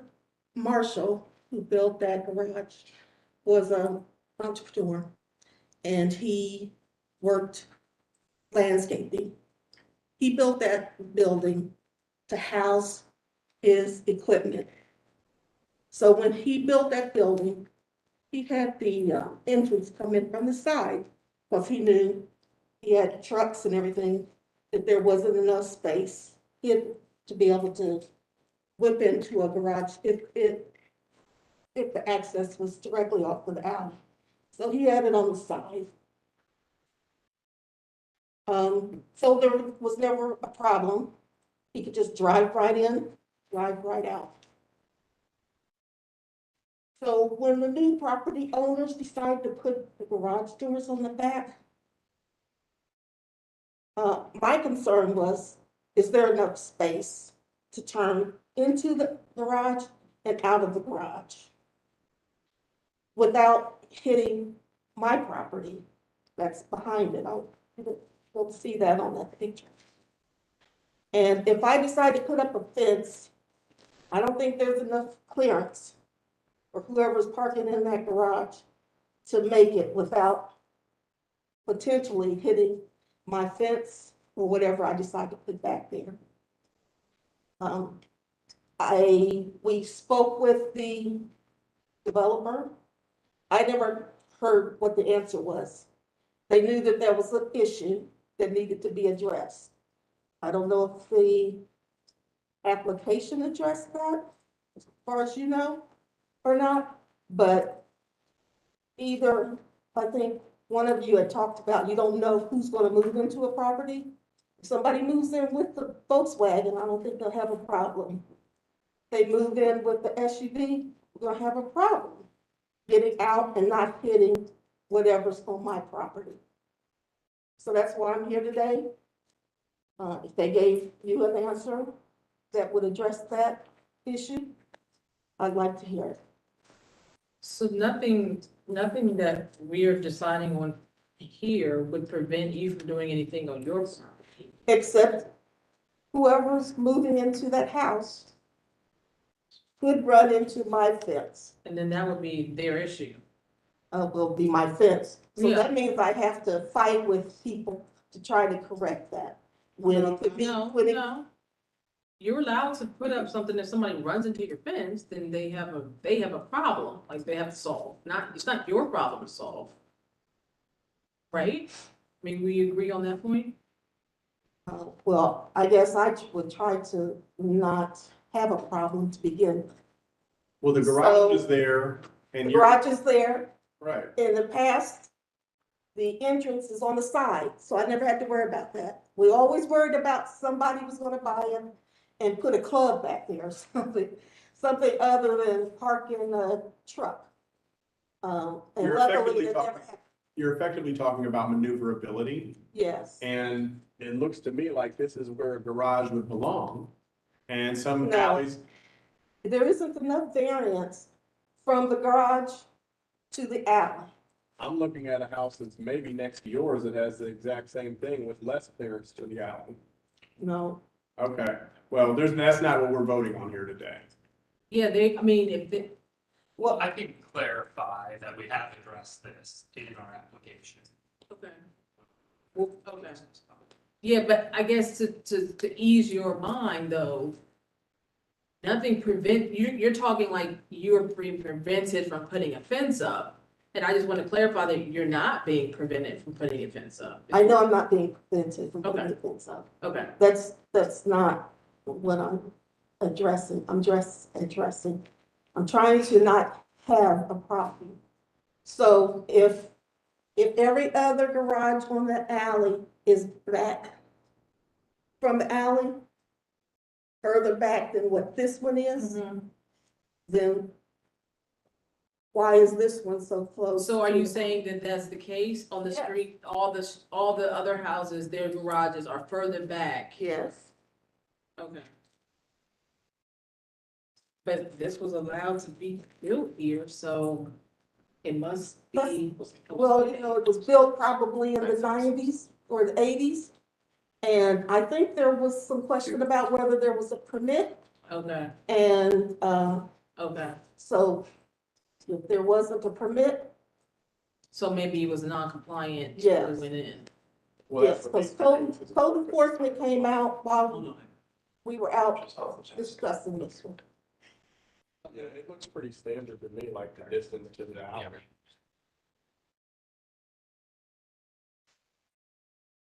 I mean, this thing is close on the alley for sure. But The alley's not clearly defined. Okay, right here. Can I say something, please? Mhm. Show that, So, picture. Show that picture. one second, wait, stay right here, 1 second. So this is the side we're looking at right Yes. here. And you're saying they're gonna put garages on the front. They're already there. They're already Yeah. there. Oh, I Just see it. built, It's because they got permits. They just got the permits to put those doors, but those doors were put in, they were not permitted when those doors went in.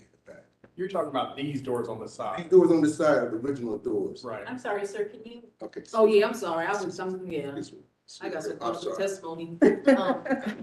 So, let me finish with, ma'am, are you finished with your yes. testimony? Okay. Sir, can you state your name and whether you've been sworn in? Excuse me, George Holloman. I was sworn in. Okay, go ahead. You got 3 minutes. As you can see, that is the original way the garage was. The doors were on the side. It was one lot. There was no issue of entrance and exiting that garage. When the new owners came in, they put garage doors on the back, and you see the trash can there. And, you know, I'm just going back to your statement for variances here. I'm gonna read one thing. It says, whether the variance would adversely affect the delivery of governmental services, water, sewer, refuges, services. You see a 300-gallon right there where the garage is. They put those doors in, they had to move that 300-gallon container another lot down, which now you've caused a problem for the neighbors who were there because you put those doors in. And another issue I want to bring in. So whose trash can is that The though? city, it's everybody, they share it. Oh, that's a shared, It's a shared So trash. wherever they drop it is where they drop it.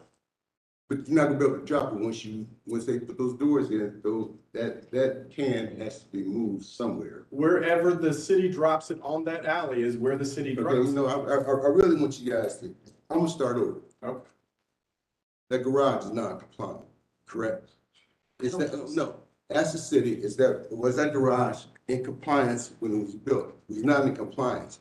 It no longer is in compliance because most garages are 720 feet for where they want to split these lots. The 720 square foot garage should go in that area.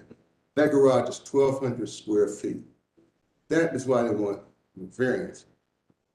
Now you're talking about changing the dynamics of the area. And you're gonna trying to change, put 3 houses on that lot, so you have to put those doors back there. Now, I was back there when they tested to try to get cars in that garage. They could not get cars in the garage with the garage door where it's configured. Back in. but sir, isn't that an issue for the homeowner? Like if you have a garage that you can't use, that's not your issue. It's an issue for the city code enforcement, for zoning, because it's not zoned correctly. I think That's why they're here, because they want a zoning. if you guys are here for the same issue, it sounds like you're talking about the distance from the garage, the back of the garage, to the alley for maneuverability. That's what I heard you describe. And it does not appear to me that there's inadequate space between here and the rest of it to navigate. It's tight, absolutely. Okay, well, I'm here because you have a non-compliance garage. Okay, That's why they're here. okay, That's why they're here. right. That's why we're against it. But you don't want that, you The don't want, garage is not compliant. If you're gonna build, you're talking about building 3 houses, why not make the garages compliant when you Right. build a house? gotcha. And you do that in other neighborhoods. You come in, you tear down the structures that are not compliant, and you build from there. But we're here to stop them. We want them to build a garage Compliant that's garage. compliant. Got it. That's all we're saying. Make them build a garage in compliance. I mean, this is the city of Columbus. We are residents of the city of Columbus, and all we ask is for the same thing other neighborhoods are asking for. They're asking for compliance, compliance, compliance. Now, the group that just left here, they said when a lot is split, the non-compliant is not grandfathered in. When you split a lot, now you talking about you got to bring it up to code. Let's bring it up to code. Sir, I don't know if you're aware, compliance is an important issue. I completely agree. We are a board to adjust. That's our only purpose, is to address the non-compliant and make it compliant. Not to tell people to tear it down necessarily. People come here to say, these are the rules. Will you accept us varying the rules? That is our only purpose here as a body. Okay, so will you? And so just so I'm clear, you guys were okay with the garage as long as the access was on the side. You just don't like it accessing the alley directly. Is that correct? No.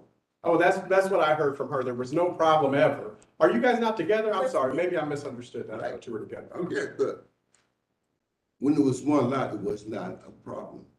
Now you're talking about splitting it into 3. I don't see any of that here in their request. They are splitting it. They are splitting it. Is that a request from us? Well, they don't make a request for us for a Right. lot split, but they are splitting it in 3 They lots. split it in 3 lots. So it's up to you guys to say you're gonna bring it up to compliance, correct? I mean, you could either accept it or deny it.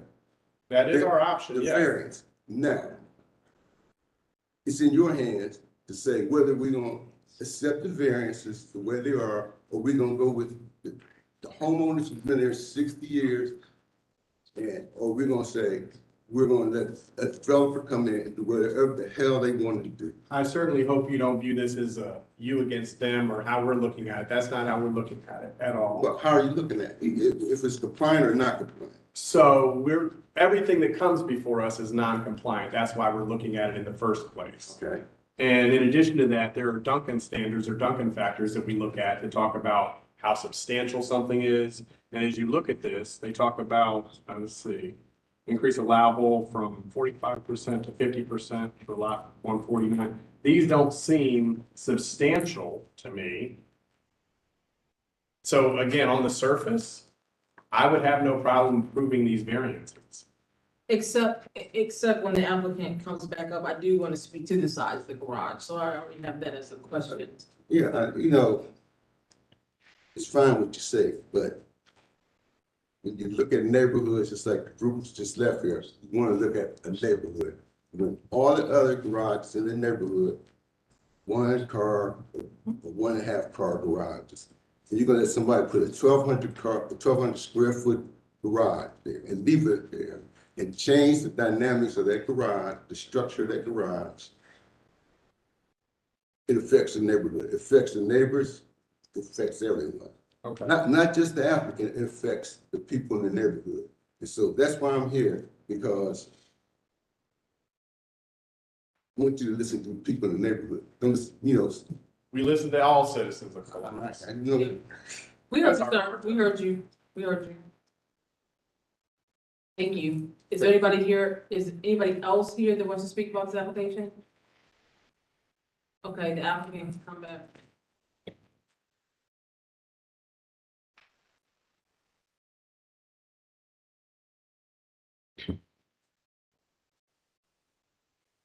So I do have a question about, you're splitting this into 3 lots, but you're keeping this large garage. How does that work?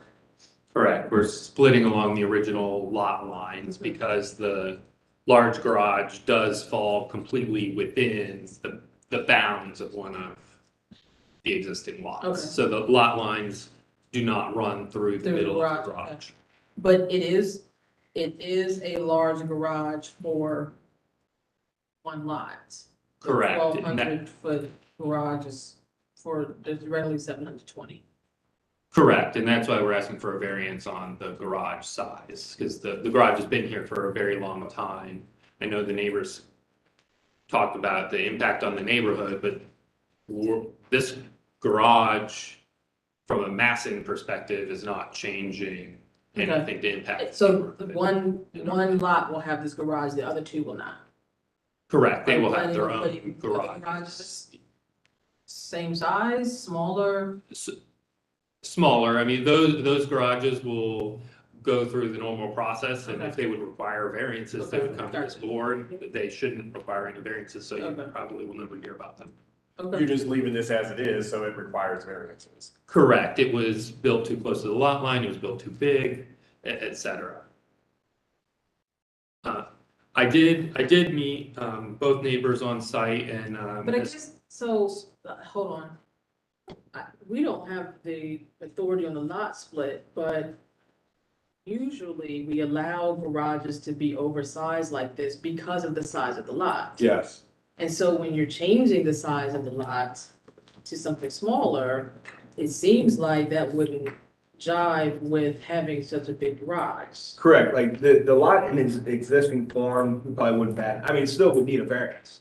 Yeah, but we would allow it because the lot was so big. Yeah, But we Exactly. would not allow this on a third of the size lot. We you're would exactly allow right, in fact, the case we had last month was where the proposed garage, not existing proposed garage, was, it almost dwarfed the dwelling. Correct. I think it was turned down, so if this was a proposed garage, I'm sure staff would be in disapproval, but because it's existing. But you're approving the lot split. No, they don't approve the lot split. Right, we're approving variances to get the lot split. Yeah. So I guess that's what I'm saying, like, But again- What you're saying makes sense if it wasn't existing. I would completely agree with you. Somebody building something new, but Or a year you're ago. asking for something new. You're asking for a lot split. And so that's like, hey, you can get a lot split, but you gotta take this garage down. but again, back to what it was originally. They're not looking to take, how long ago? Original, whatever, but there's a big garage here that's only allowed because the lot is this big. If you're gonna reduce the size of the lot, it seems like you have to reduce the size of the garage. That's not my decision to make right here, but it kind of is like, it goes together. Whichever one came first, it doesn't matter, but they go together. Well, The size of the lot and the size of the garage. Our take is it does matter which came first. Since the garage was here before the lot split, sure, yeah, maybe the board doesn't feel comfortable allowing a lot split because of. But it's of not the our, closing but it's not our Well, allow the decision. variances to allow the lot split. If you deny the variances, they can't split the lot. Ah. Okay, so that's my position. I can address the maneuverability Okay. if you want me to shed some clarity on that. So the garage is built 2 feet closer to the alley than would be allowed. It should be 5 feet off the alley. I did meet on site, tried to turn in with a larger SUV and had difficulty. The reason was because when the doors were put in, there was confusion on the contractor's part. They got a bit overzealous. They just went and installed doors, installed them too small, didn't get a permit. That's since been resolved. However, because there actually is a physical issue with turning in, if those doors were wider, it would be resolved. So as part of our statement, traffic actually requested that we remove the maneuvering variance entirely because with the commitment that we are installing a double wide, 18-foot wide garage door that rolls up, which essentially removes that whole wall. And because the garage is oversized, the cars can be parked so that they have that 20 feet maneuvering behind them. And since it's a large garage door, there is room to make the turning radius work. Because that's the problem right now, is these doors are 9-foot doors, and if they were 10 foot, it would be okay, because you could make the radius work. But we're gonna go above and beyond and do an 18-foot wide double door to make sure there's absolutely no problem for the maneuverability. Okay. Any other questions? Okay, no further questions, please call, someone want to call the question? I'll call the question. Questions been called, please call the roll. Ms. Stapleton? Yes. Mr. Jones? Yes. Mr. Weatherly? Yes. Mayor Paul Bailey? No, your variance is granted. Thank you. Thank you. Okay, 2140 South High Street.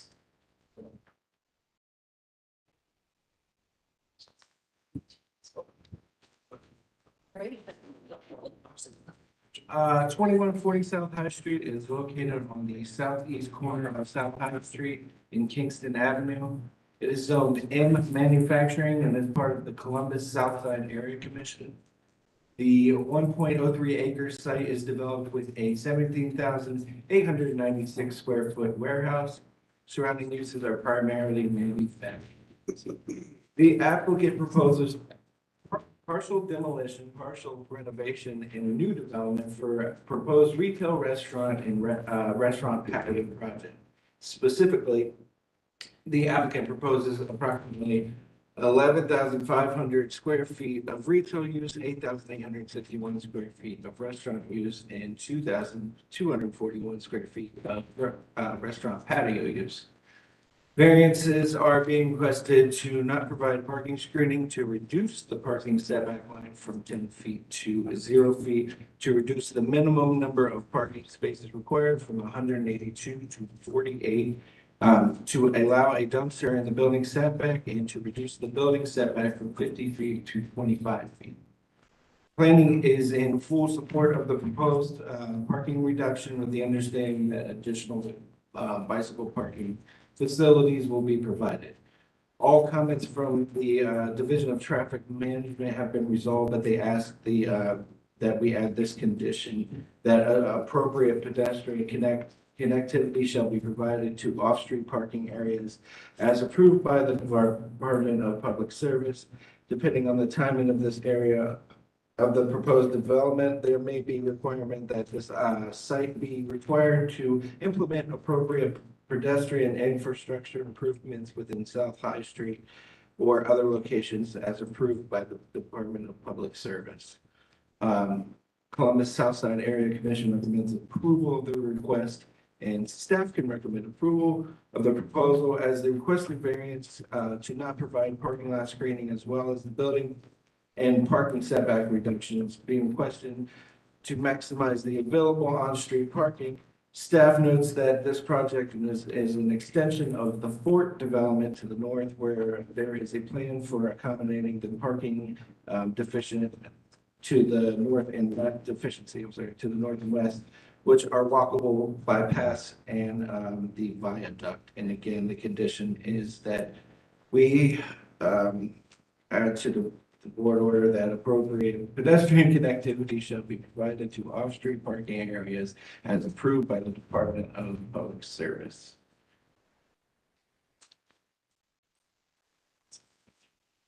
Can you state your name, whether you've been sworn in? David Hodge, attorney for the applicant, and I have been sworn. Justin McAllister, applicant, I have not. Thank you, raise your right hand. You promise the testimony you say the truth, nothing but the truth, please state I do. I do. Thank you. Okay, go ahead, Mr. Hodge. Okay, great. I noticed maybe in my exhibits. Could we go to the Google? Could we? Yeah. Do you have a tenant specifically? Is that why this is here?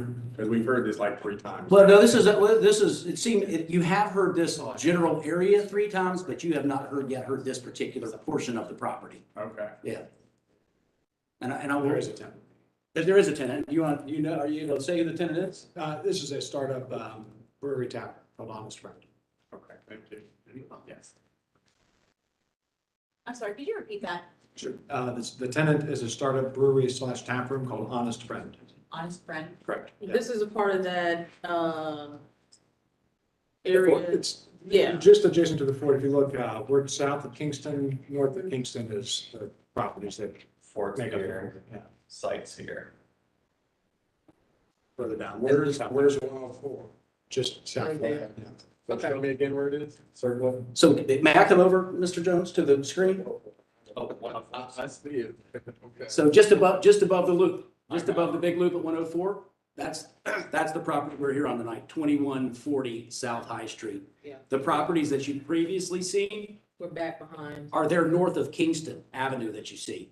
Everything north of Kingston going up to the historical buildings where Justin operates his manufacturing business. So is this the patio for here? That's not a part of our property. No, it's in the southwest corner of the property there.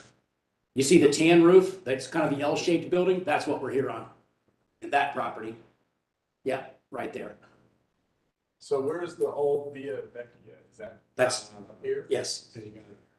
Okay, thank you. Sorry. And then if you just wanted to go back up north to look at, then you see the old fort buildings there that you've previously seen. And then stay on this image, you see over on the west side of 23, that is all property that Justin and his partners control as a part of this. That's where you're gonna have to walk. That's right. There's a viaduct, and I don't know, it'd be awesome if you could actually drop the man down on Viaduct Street and see exactly where the viaduct is. Absolutely, right here. Up where the. Oh, I know what you're talking about, yeah, it's further north. It's not called viaduct like the street name, that's. This guy, right? Yes, exactly. Yeah. So scroll going down just a little bit more, you'll see the viaduct. I think that's the end of. Oh, shoot. Yeah. Just up there to the right. You can kind of see it. Yeah, so there's an underpass that gets you over, under High Street, and all of this parking works in conjunction by pedestrian path. The parking for 2140, the overflow will be accommodated on the other properties that these folks control. All of this western portion of the property, the west side of 23, is the subject currently of a massive rezoning application to a mixed-use development to accommodate residential and commercial, and then residential and commercial in the same buildings. All fully supported by the city. We've met many times with the neighborhood. Here it is the Columbus Southside Area Commission. Their recommendation in your packet for this proposal is 9-0. Previous to that, as a part of the Southside Area Commission process, we met with the Reeb-Hosack Civic Association. Their recommendation is also unanimously approval. It's been a neighborhood outreach. It's a great redevelopment. I've said to Justin a couple times along the way, this is less a zoning exercise and more a neighborhood revolution, what's going on down here with this proposal. So I'll stop there and answer any questions. So I have one question about the dumpster area. You want it to be located within the building setback. I'm assuming you're putting it behind the building? Actually, no, it's kind of we don't control behind the building. There's an alleyway there. Okay, so where are the dumpsters going? It's kind of behind the screening. Yeah, I'll show you. Yeah. If there are any exhibits you'd like to bring up, we did find the folder. Yeah, We can do it now. Yeah. I'm sorry, say it again? If there are any specific Okay. exhibits you'd like to reference, we found the folder, we can bring that up at least. Right on the screen. You Yeah, can see where perfect. the dumpsters go. They go out, they go in an enclosure out along the frontage of High Street. They're kind of at the northwest corner of the intersection. Okay. And this site, because it is developed, it has some limitations in terms of what you can do. And so we have to be creative here to make all this work. So no screening, so you're asking for no screening on the back side of the property? Is that what It's parking lot screening, and the reason, and maybe if you can go back to the Right, Google parking lot imagery. From the lot behind you, right? That's what you're asking for? No, right from We actually introduced some screening along the High Street frontage with a knee wall. This is High Street, they don't want to. Oh, the parking is up front, gotcha. You don't want to provide screening from the parking lot to High Street? Well, we are doing some screening. It may just not be strictly code compliant, and the reason is this site is so tight to the edge of the pavement and the edge of the right of way at High Street. We don't have the opportunity to go in there and incorporate a green landscape island. So we're gonna go in there with a low knee wall, knee fence to meet the spirit of the city's requirement, but not the letter of the regulation. Gotcha. And that picture that you see there, really, that is recent. That's you guys controlling it and doing work. It was a junkyard before they took it over. So your parking would be satisfied by the other neighboring properties that you're all a part of large conglomerate All the same ownership, development. all the same ownership group. Okay. Madam Chair, can I ask a question? Yeah, So you're asking for a variance to have the dumpster area be located within the building setback, but you're still gonna comply with the screening requirements, correct? That's correct, that's right. Thank you. so what happens if the properties separate from the same ownership and there's needs for parking? On this Well, lot Yeah, specifically? so one of the things, and this is an ongoing process with the city's traffic management department, but we're certainly happy to commit to cross-access easements in order to provide that off-site parking. Okay, Because these are all working together. okay.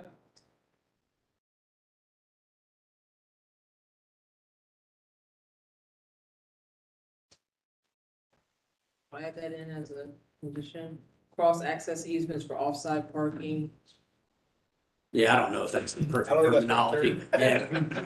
That means you're allowed to cross over parcel lines. Yeah. but You mean some sort of like Part, limitation text or?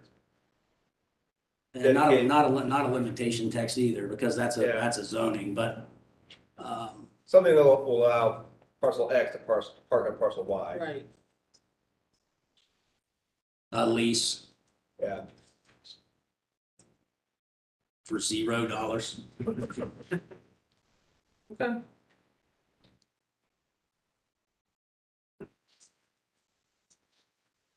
To run with the land, I'm sorry.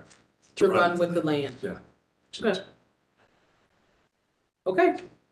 Is there anybody here that wants to speak about this application? Board members, do we have any other questions? Call the question Questions been called? with the condition. The condition? Please call the roll. Mr. Jones? Yes. Mr. Walbley? Yes. Ms. Egelhoff? Yes. Chair Palmer Bailey? Yes, variance is granted. Thank you all. 2275 Medina Avenue.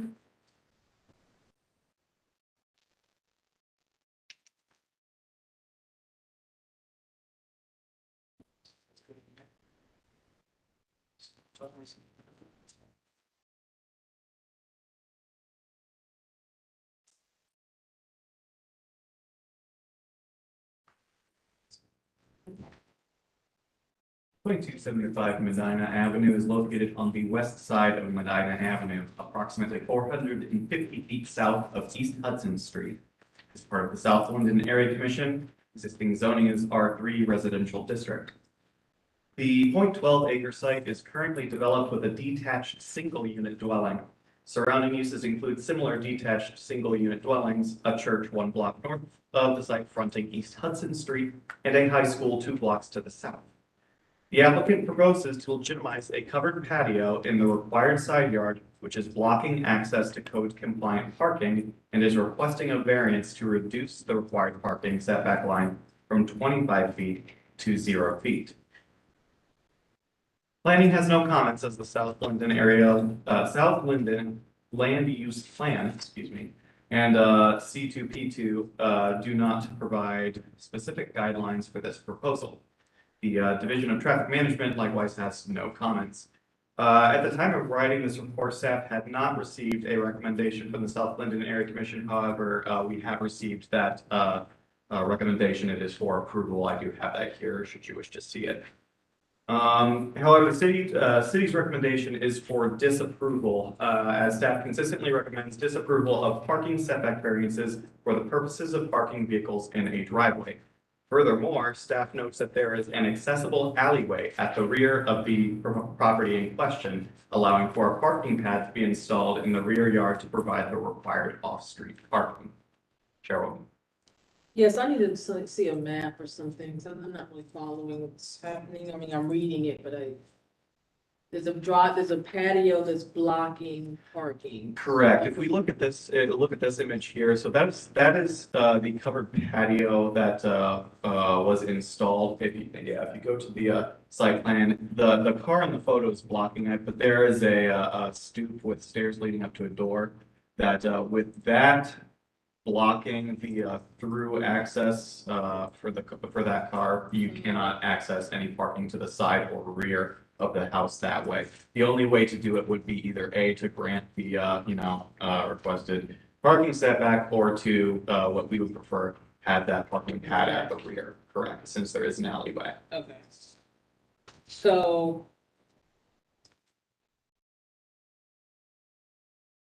So requesting the variance to reduce the required parking setback, they would like to park in the front, is that what they're asking? Correct, in the Which driveway, we would not allow. correct. Okay. It leaves the car probably 3 to 4 feet in front of the setback line. So they can't pull all the way in because of the stoop. So part of the car hangs out in front of the house, not the entire area. Though correct, though their request was for the reduction from 25 to 0. I get it. With this, they did also include the stipulation that no cars would be blocking the sidewalk, but still that's, We see the car in the grass, and this reminds me of East North Broadway. I'm sure you guys all remember that. And the solution here, all she had to do was remove the stoop then and park in the back. And here there's access to the back, so Yeah, okay. Okay, thank you for the maps. Okay, ma'am, can you state your name, well, then are you sworn in? My name is Kim McCamick. I'm agent for the owner and I have been sworn in. Okay. So you heard our discussion here, not in favor of this request. Why is it not possible to remove the stoop and park in the side of the house and the back of the house? The stoop was pre-existing to the porch and I'm not sure at that time, I mean, make that door kind of useless there, to get into the house. There's obviously a side door there. I just would have to reconfigure how we would get to. why don't That you just door. park off the alley? I think is more of at this point in time, might be for financial reasons that we would like to at least maintain the parking as it is in front of the house for now. But you have access? There is access, it's all grass right now, there's never been parking behind the house. Oh, okay. So that would be an all new pad and everything to be installed. Okay. Who installed the side porch? The current owner that you represent? Yes. And at one point, we were looking at off the alley and they just have requested to maintain status quo at this point. Yeah, so what you have right here is not flying. That truck should not be parking right there. I agree, Okay. that should not be on the lawn. Okay. Is there anybody here that wants to speak about this application? Oh, please come forward, ma'am. I am Peg Williams, and I have been sworn in. I serve as the zoning chair for the South Linden Area Commission. And we approved this because when I took a site visit, it was in keeping with the rest of the street, of the neighborhood.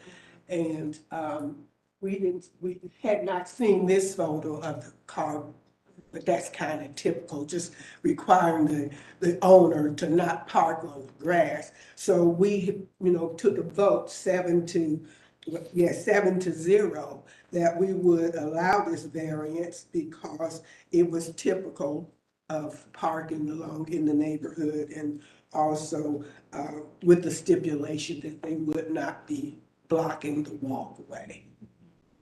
We probably feel differently if they didn't have alley access. A lot of our neighbors may not have. And that's what I'm saying, we would look at that differently, somebody that didn't have access to put in the back. We weren't aware of the alley. So why wouldn't they, why? Because. It's not code compliant. For us to vary the code, we need to have a legitimate reason. And I hear what you're saying, and I brought up an East North Broadway case because all of these houses, like you said, are the same, and this is pretty typical. Right. People have more cars nowadays, and they just need to be accommodated. In this case, somebody's created a side porch for convenience, and it restricts their ability to pull into the full side of behind the building setback line. It was a personal choice. It didn't have to be done. This worked before that patio went in. Okay, so they would need to to tear down the. I'm not suggesting any of that. We were talking more about solutions because this is common in your neighborhood. And I'm saying we would look at it differently if somebody applied and didn't have access to the alley where they could park easily. Okay, so they're just being asked to go around to the alley. Yes. Okay, gotcha. Understood. I would just like to mention that stoop, the pre-existing stoop, I mean, that, there's never been full access up next to the house.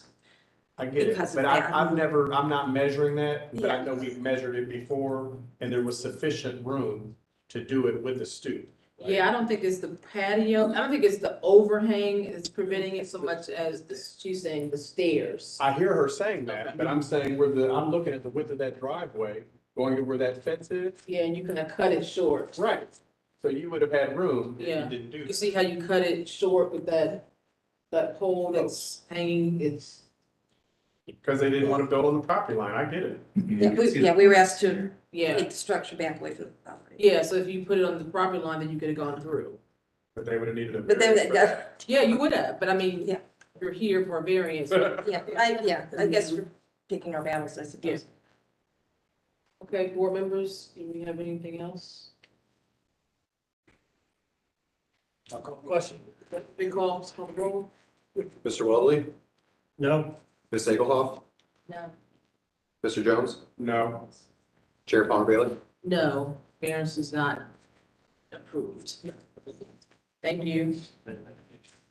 1005 Plan Court. There's a packet in there, supplemental. Yeah, the one with the gold,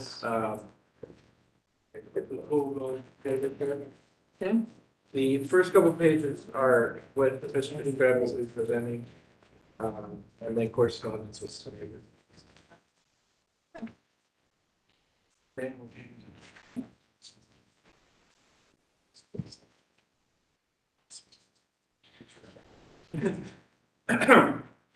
Thousand five Clan Court is located on the southwest corner of Glade Street and Clan Court. It is zone R1 residential. It is part of the Far Northwest Area Commission. The 0.29 acre site is developed with a single unit dwelling. Surrounding uses are primarily single unit dwellings. The applicant was cited for having a fence taller than 2.5 feet exceeding occupancy capacity of 25% located in a required yard, which is their front and side yard, which abuts vehicle access to Glade Street.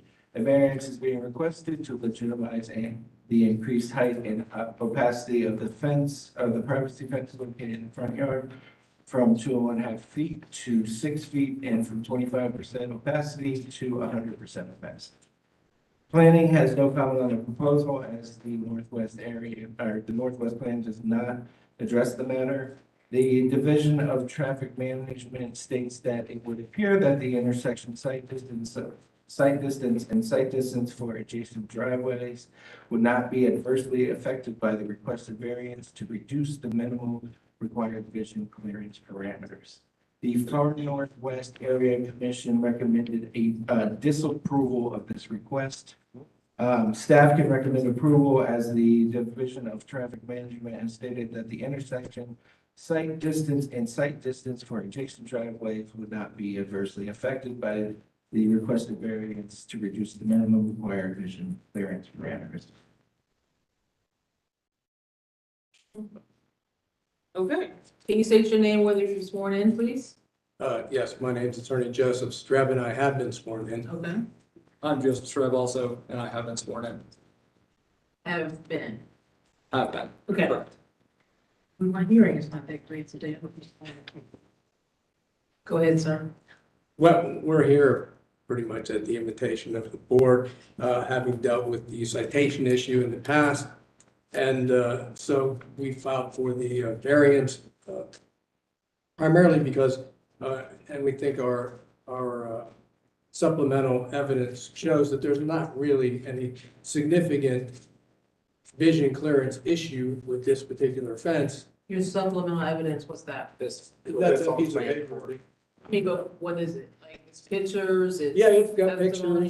Yeah, you can go right through it if you want to. You have it in front of you, I think. right?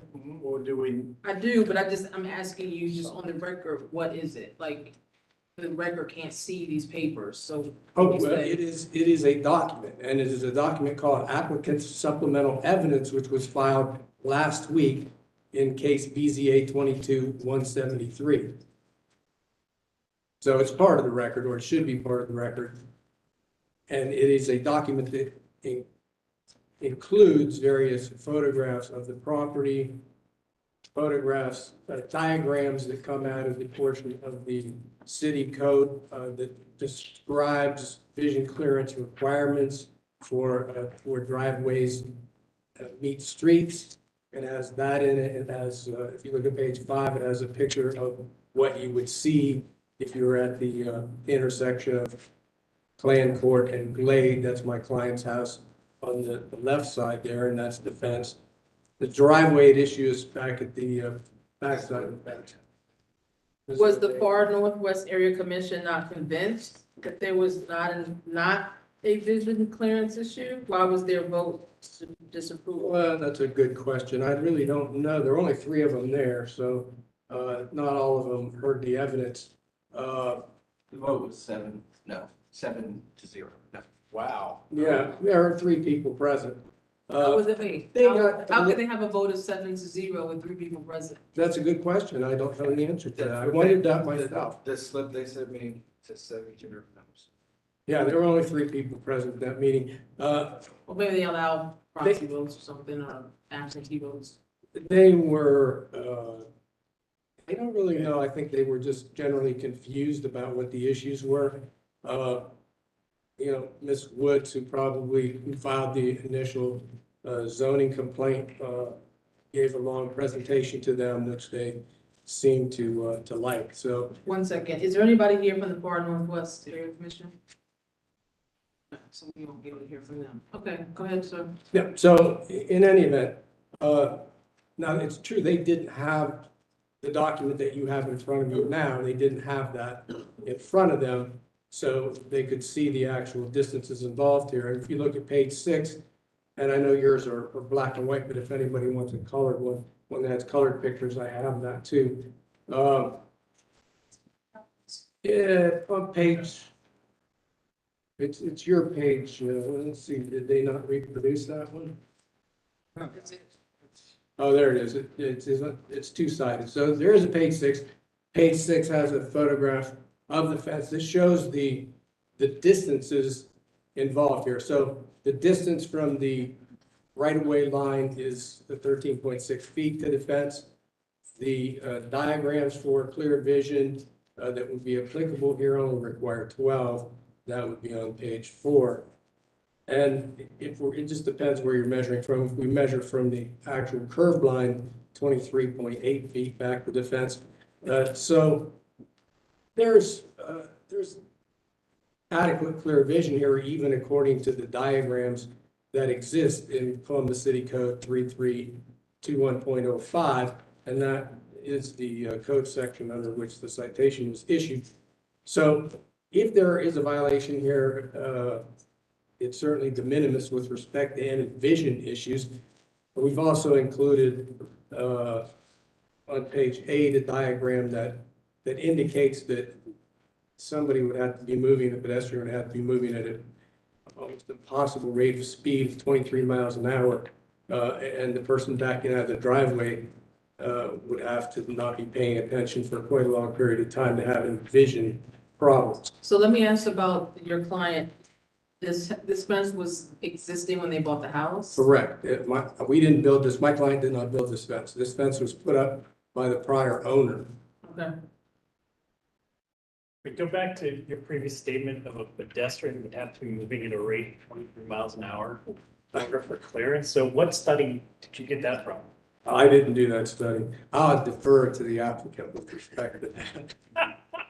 He knows explain it. It was just math. I'm just a lawyer, so I know what's admissible and what's not. Some of the other photographs that are included here are just examples of other properties under the city code with the similar types of fences or fences that are even worse in terms of vision clearance than the fence in question here. So, you know, to the extent that the city's interpretation of the code allows that any fence in any side yard can't be more than 2.5 feet tall and be opaque, then certainly that is part of the zoning application here, and it is stated in the original application documents. So, but as you'll see from the pictures, there seem to be a lot of other properties in the area, and some of these are pretty close to my client's property. If you had, you know, there's T-shirt guns from the Columbus Crew, you could probably shoot it and get to some of these properties. So there are fences that are not dissimilar from this one and not too far away, and even ones that have less vision clearance than is involved here. So we believe this is certainly a case that's quite reasonable for a variance to be granted on. And it's my understanding that similar variances have been granted, including perhaps the last meeting that you had. Okay. Is there anybody here to speak about this application? Please come forward, yeah.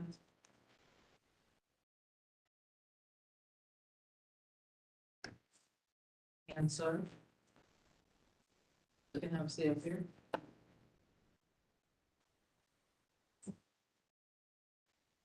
Can you state your names and whether or not you were sworn in? My name is Laura Woods. I have been sworn in. Okay. William Woods, I have it sworn in. Whoever wants to go first? Just a moment, please.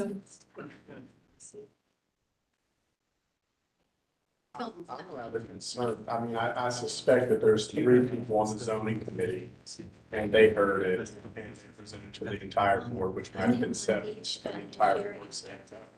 I'm a little concerned. Why, and the fact that somebody's even here. Normally in a situation like this, we have a neighbor who says, oh yeah, it's no problem, we get in and out. So I'm anxious to hear what they have to say. If I may, I don't want to encroach on my time, but I can. So to be clear, if we ask you a question, your time is given back to you. Okay. Thanks. Because I will say I've learned a lot in this process of how all of these things work. It was all brand new to me, and some of that will be implicit to what I brought to you, so you can understand what we've been going through, which has been very stressful.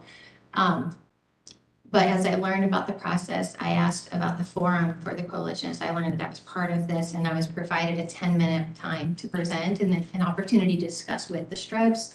So I don't believe I have 10 minutes to present that to you.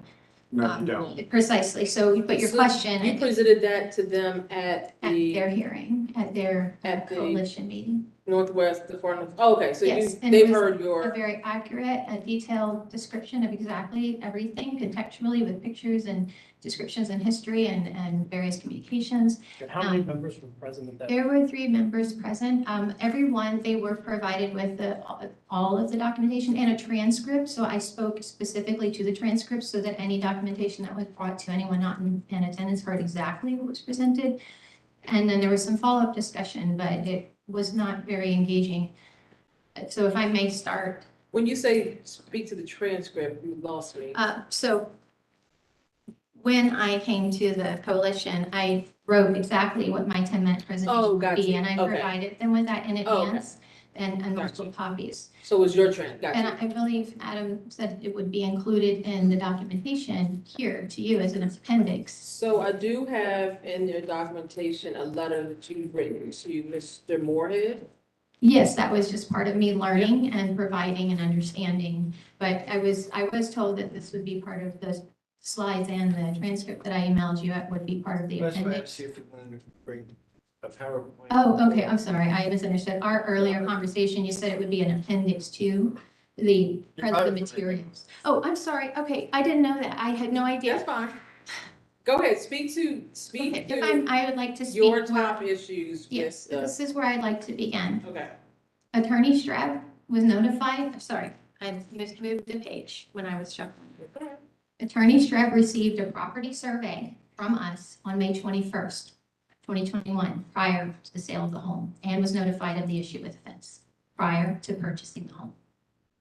On May 24th, he came to our home on our property with his preferred contractor prior to buying the home in order to inspect it and become informed on the issues that we told him about. When my husband met him prior to the sale of the home, prior to their purchase. He let them know that there were multiple issues on the fence and that we have 3 children.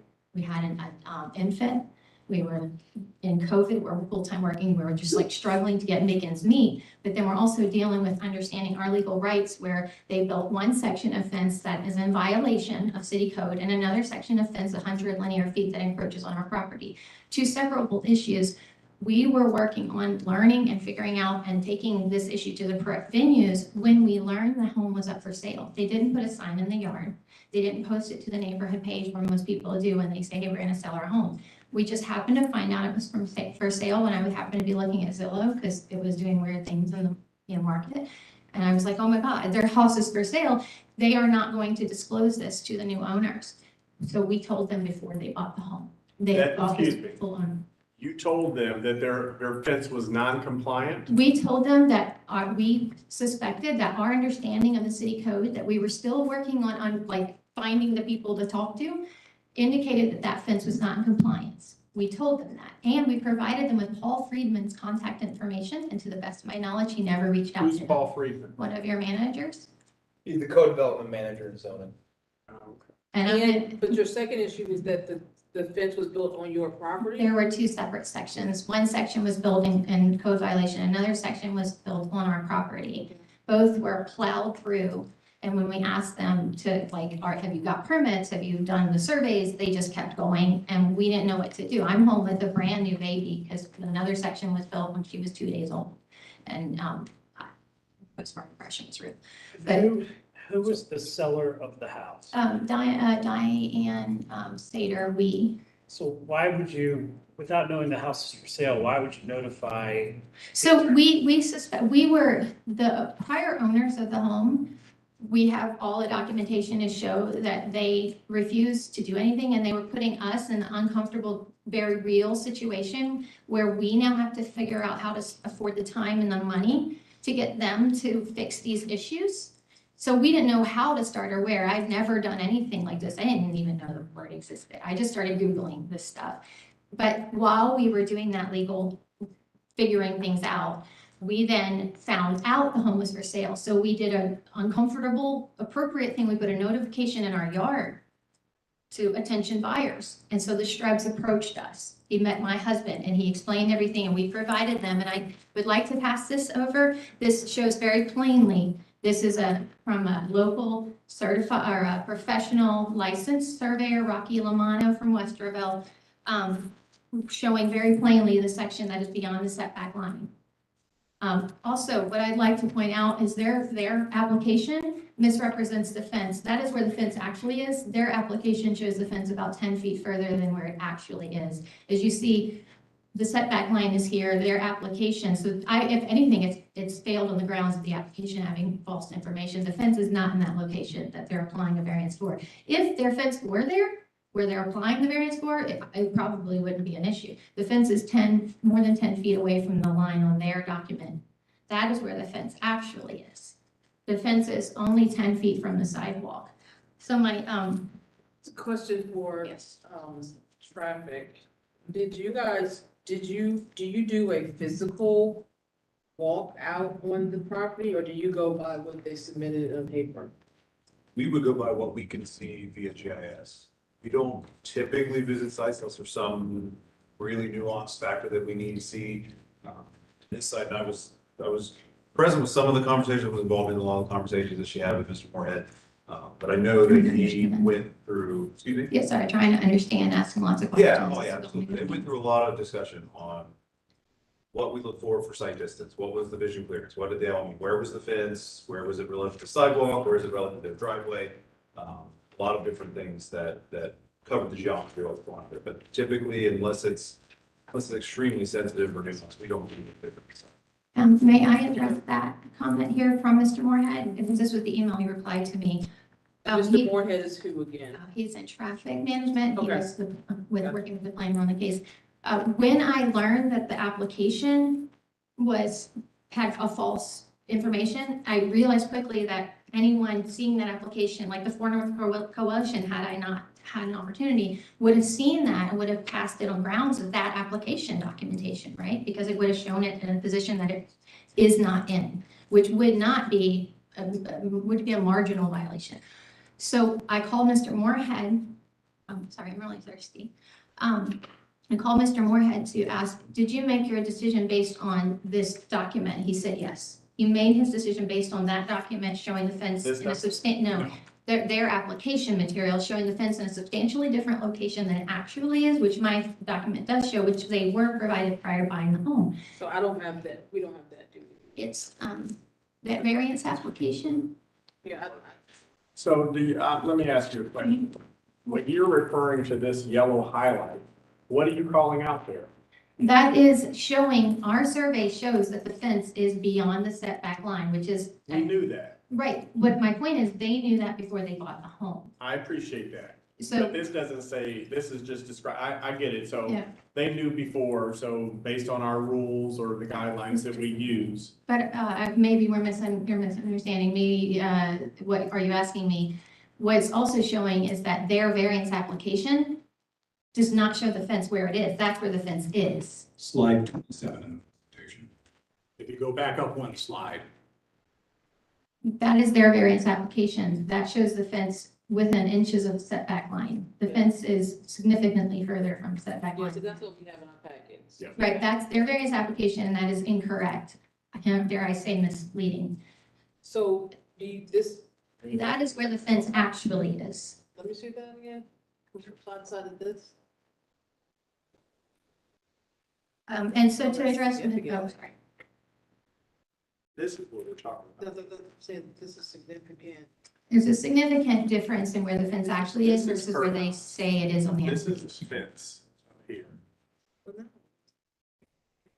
This is a survey of your house, presumably. Yeah, we This did is that their house. when they were building the fence and we asked them, had they done a survey? She's talking about this This to this. right here, no, this line. So we paid here. for our own survey See that red line? and then they quickly flipped the house.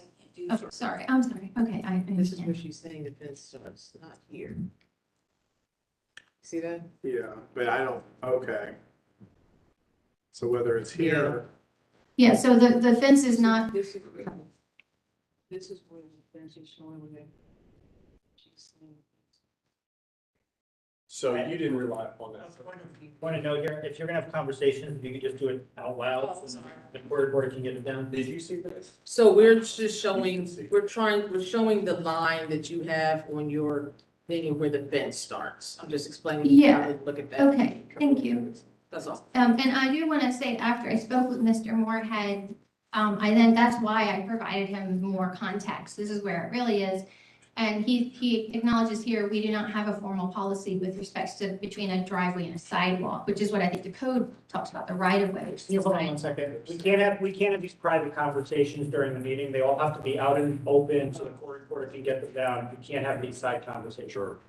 If you have questions for traffic and engineering, you should ask them and let them put the answer on the record. That's for speaking up. If I made my second evidence here. Yeah. Let me interrupt you real quick. Yes, sir. Please. You guys can't measure just from a Google. You need to use your microphone, Mr. Weldon, please. I don't talk loud enough. No, you don't, you're basing the wrong direction. Is there, I was asking staff, is there a way to measure the actual depth from, based off Google Maps and what is currently existing from the edge of the street? I think we've done The that. inspector measured that. Okay.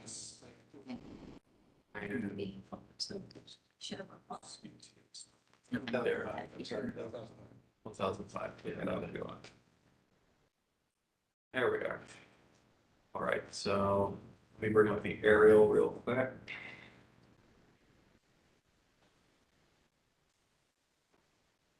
Zooming clear. All right. Turn on the right away. Okay, Tom.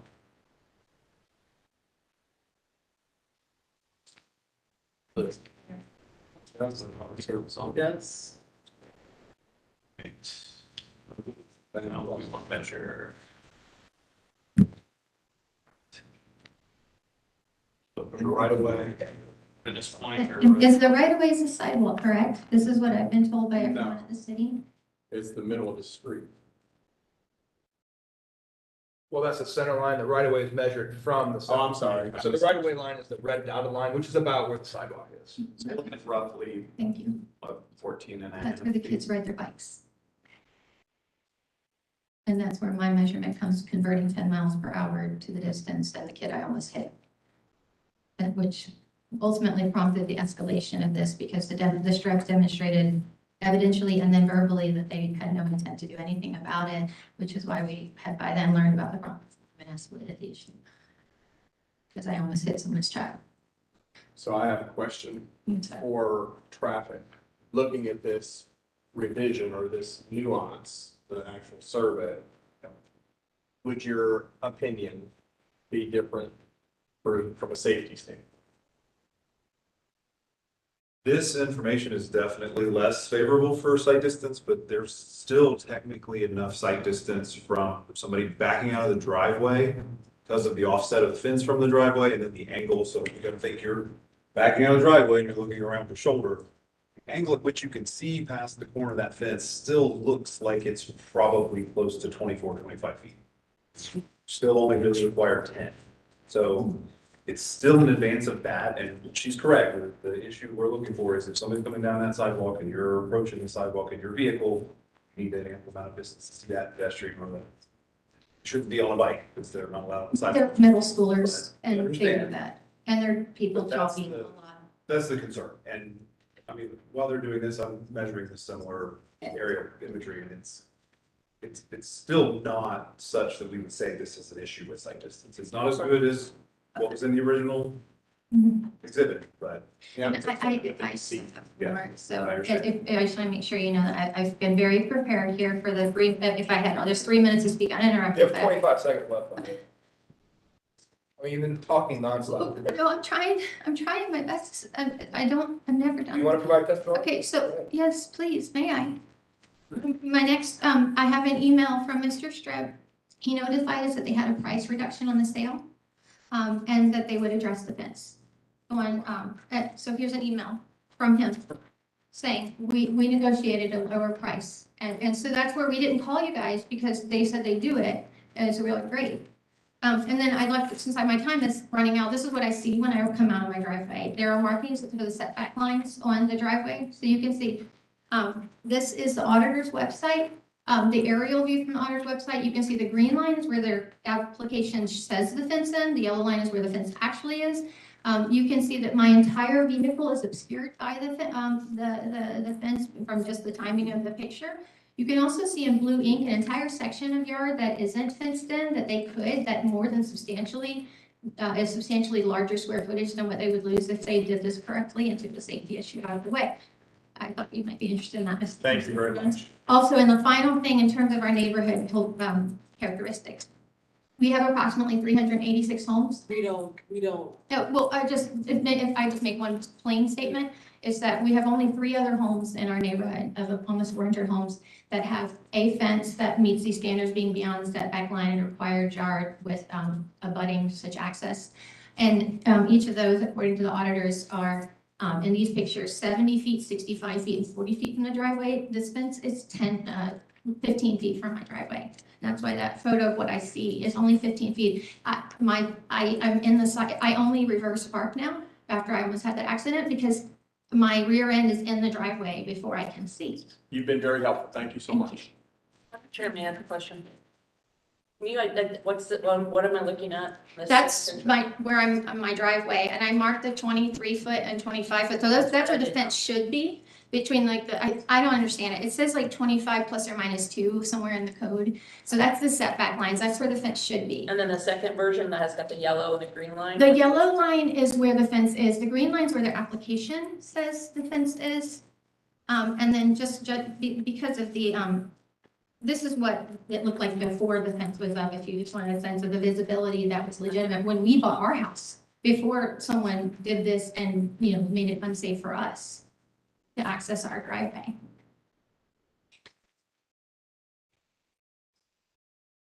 And I'd like to address, one of their photos has a bunch of plants. I accidentally planted some plants. That's irrelevant. I removed them because they got really tall. I'm working really hard to create a tailored native garden there, and it's a lot of learning. And it's been very expensive and very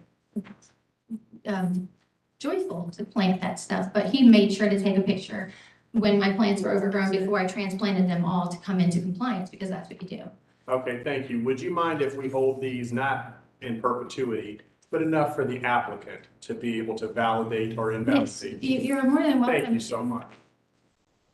Okay, sir, did you want to speak? Well, yeah, go ahead. Yes, and I'll be brief. I just want to comment that we have been operating in good faith. I no longer use my driveway because if we have two cars in the driveway, one of us cannot see effectively or safely down the sidewalk. So I am losing utility of my property, trying to be a good neighbor in the neighborhood. This has caused a lot of stress. I did notice within the documentation submitted by the Stripes, there was a note that we only added a rear view mirror to our mailbox subsequent to the notifying the city of the grievance. We've been trying to figure out everything we can do to remediate this within our own property, but there's only so much we can do to try to be safe. Agreed. So, thank you. And I'd like to just reiterate. Yes, ma'am. Oh, I'm done. Okay, I don't know all the rules. Thank you for stopping me. Thank you so much. Thank you. Okay. Okay, so we've heard a lot. Please come forward, applicant. Can you guys take this to him so we can? See these documents. And before you start with anything, I need you to look at these documents and tell me if they're in fact true.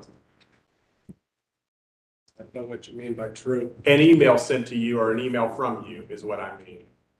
Well, let's get straight with one thing before we get into that. The only thing that we knew about with respect to the Woods complaints about the fence is their allegations that it encroaches onto their backyard. That the prior owner, when she built the fence, and they have a survey that shows in some places it's a couple inches onto their property. That's the only thing we knew about. All this stuff about the side fence being a zoning violation, they never said anything about that at the time, right? That's something that came up subsequently. A lot of things that come up subsequently, right? Now, I asked you to do something. Are you going to do it or not? I'm going to tell you right now that, what does this say? The purpose of this update is update the price negotiation. That's correct, because of what's correct about this email. Have to read that entire email into the record. Yeah, I'll read this email into record for you. The purpose of this email is to update you regarding the above captioned property. I have been able to negotiate a price reduction that should allow the sale to close, most likely. My son, who is also named Joseph, and his wife and their golden retriever will probably move in this coming weekend. I have still not had any luck in getting a contractor to commit to doing the work to move the fence in the back, not the side. Council, read the. If read you it know into of any fence contractors or landscapers who would do the work, please let me know. Otherwise, I will keep at it until I get the matter resolved, although I suspect that may not be until the fall. Once I get the contract in place, I will notify you of any intended construction date. Thank you for your time and attention in this matter. That is correct. That is an email that I sent to the accurate Woods. statement from you to that, correct? It is an accurate statement with respect to moving the back fence in the backyard where there's an encroachment. Did There's you ever absolutely do that? nothing in here about any side fence issue because it was unknown at the time. Well, that's a distinction that doesn't carry with that document, is it? Did you make the Absolutely carries move? with this document. Do you know why it was hard to find a contractor? I don't. I'm asking about the statement that your counselor, your father made Right, as a we lawyer. could submit the to- entirety of these communications back and forth. Can you use the microphone, please? Yeah, sorry. But we could submit all of these. There's many, many emails and lots of them are very long. And I have some of them. We can pull them up on my phone and I can read through them if you'd like to do that. It would be painful. But I'm we not just asking for disagreeing with relevance. that. I'm just saying, we now have evidence presented before us that we're It was trying to. challenging to find a adjudicate. contractor because there's a retaining wall on the side fence, which we were aware of before I bought the property.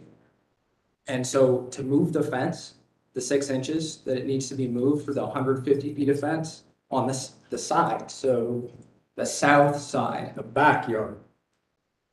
we need to move a retaining wall and move 3 feet of dirt about 6 inches, and then move the fence 6 inches, which at this point, we have found somebody that's willing to do that.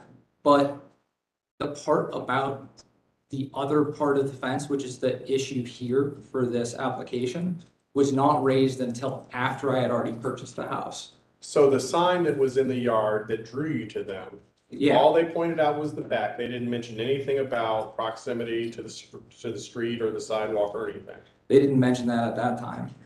Right. When did they mention it to you?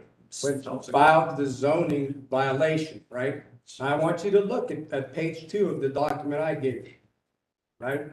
She mentioned this a little bit earlier. We can go back to that last picture you just had up. Sure. And Counselor, if you could, or one of you two, just show me where the retaining wall, the fence, so. Yeah, so, yeah. I'm struggling to figure It's out. under the fence. Can I walk up there? Everyone needs to talk one at a time. I know, so I'm talking now.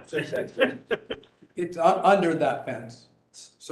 So if you see the tree back there, Is this where, so where he's drawing the line, that's where the retaining wall? the other side of the fence. Okay, In your property. In my Yeah. property. Okay. So to move the fence, I need to move a retaining wall and then move the fence. okay. No, thank you, that's all. Right, and that again, that's not part of the zoning aspect of this case. Right. That's I got it. a civil matter, which we've never had any problem with moving the fence. It's just getting somebody who will do the work, right? And then when they filed the zoning application, now we couldn't move the fence because now we don't know where the side part of the fence would have to be. And so that's part of the issue that we've had here is, okay, if there's a problem with the side fence, what is it and where will we have to move it? And as you know, I don't think that the code section that was used to create the citation is constitutionally enforceable. That's another issue. That's in court. It's on stay right now. Maybe we'll get back to it, maybe we won't. So at your invitation, we applied for the variance because it's our understanding that this is not really significantly different than a lot of other fences in that area and in the city of Columbus as far as the vision clearance issues go. Now, the thing I did want to point out to you is that on page 2 of our document, it shows the condition of the Woods property at the time that the zoning violation was filed. So here's a woman that's saying there's a vision clearance issue with this fence, yet she's maintaining these plants here that totally block. Well, I'm sorry, Mr. Strutz, can you back up a little bit? I couldn't hear you because. Correct. You cannot speak, please, while I'm listening. No. No. Point out where it's been untruthful. No, There's nothing untruthful about this picture. This was the Ma'am, I'm condition. gonna have to have you leave if you keep outbursting. This was the condition of her property when she filed the zoning violation about the side part of the fence. If she was really concerned with vision issues, she wouldn't have been blocking the vision here right at her own driveway. That's the very place that she's complaining about, right? It's on page 2 of my supplemental document. So while you're validating things, can you look at the survey for us? I feel a little disappointed. I can't validate a survey for you, sir. I have never had an independent survey done of this property to see whether or Okay, not thank you their so much. survey is correct or not. Thank you so much. I feel that there's been deceit. You've been in this room 3 times now, I think. First, refuting or in disbelief about the violation itself.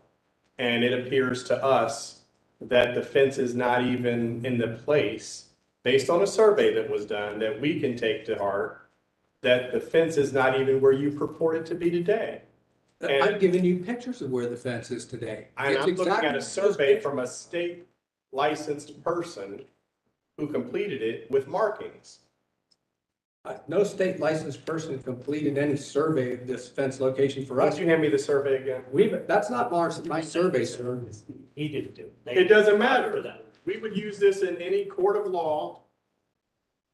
State of Ohio, Michael Lamano certified that this is the survey. So I don't need you to validate it. Okay. He did. But But that's it not the indicates, I'm survey not that done he talking, did, please. right?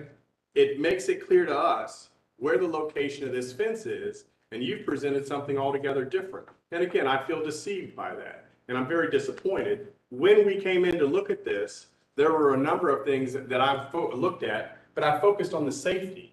which is what I got from traffic. But based on our hearing variance cases, we talk about, was the owner aware of the condition prior to purchase? And while we don't necessarily have evidence, we certainly have testimony and a credible witness providing us with information that you did know. So again, yet another incredible thing from you. And I'm just really disappointed, completely disappointed. I'm ready. I'll see if my colleagues have more questions, but I'm certainly ready to call the question. Well, I find that very interesting commentary from you, especially since you find an interested party here, Ms. Wood, the more credible witness in the matter, somebody who's filed numerous administrative claims against this property going back to the time when the prior owner owned it over a swimming pool which was in the yard, which she thinks chemicals are leaching into her yard. This is what started the whole litany of filing things against this property. We knew about the alleged encroachment for the back fence, not the side fence. That's something that only came up after she filed the zoning violation. And she filed that zoning violation. She doesn't file a violation. She filed the violation. She instituted the violation. That's exactly what happened, sir. And she did that to try to hasten the process of getting the back fence moved.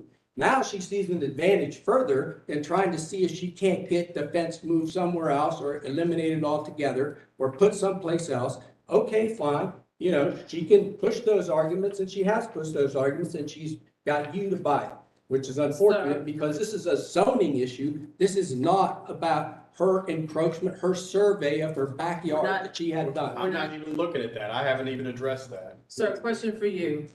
This represents the fence, this document, our application has the fence. I think you have it. You don't have to strain and try to look at my copy. I think you have one there. It has the fence over the setback line, and that's where Right, it it is. has a fence like right at the setback line. But it's over. Is it not right there? Is it closer to the sidewalk? I have no idea whether the fence is closer to the sidewalk or not, which is why you were That's supplying an with unfortunate position, pictures though. of where the fence actually is and what the distances actually are. But to be telling us that you have no idea where the fence is. Compared to the You're- setback line, do Yeah. I know exactly where the fence is compared to the setback line? No, and I'll tell you why I don't. Because the setback line is not an issue, because for the setback line to apply, you have to have a structure. And in your zoning code, a structure is a defined thing, right? So you can't find a zoning violation here based upon the setback line because the fence is not a structure. Now, I know from past experience with you guys that what the zoning code is doesn't always make a lot of difference to you. But in this particular instance, it does. I guess I would think though that if you're asking for the variance relative to the setback line, you would be able to answer the question for us of where is the fence relative to the setback line? The fence. I'm sorry, where's over the fence? setback. I'm sorry. Relative to the setback line. That seems like To just, a fundamental question. we were cited, right, and the citation doesn't tell us any But distance. did you do measurements We yourself? did, and that's why we added them. We asked the city to go out and measure it. You can't talk at the same time. I asked the city to go out and provide measurements. They didn't do it. But they're not asking for a variance, you are. Well, Madam Chair, can I just clarify, the variance is not reduce X to Y, not a number from 25 feet to 0 feet. The variance is to allow fence, which is greater than 2.5 feet and greater than 25% capacity in a required yard that abuts a driveway with vehicular access. Right. So it's a yes or a no. It's not a from X to Y, or, Okay. oh, it's close enough.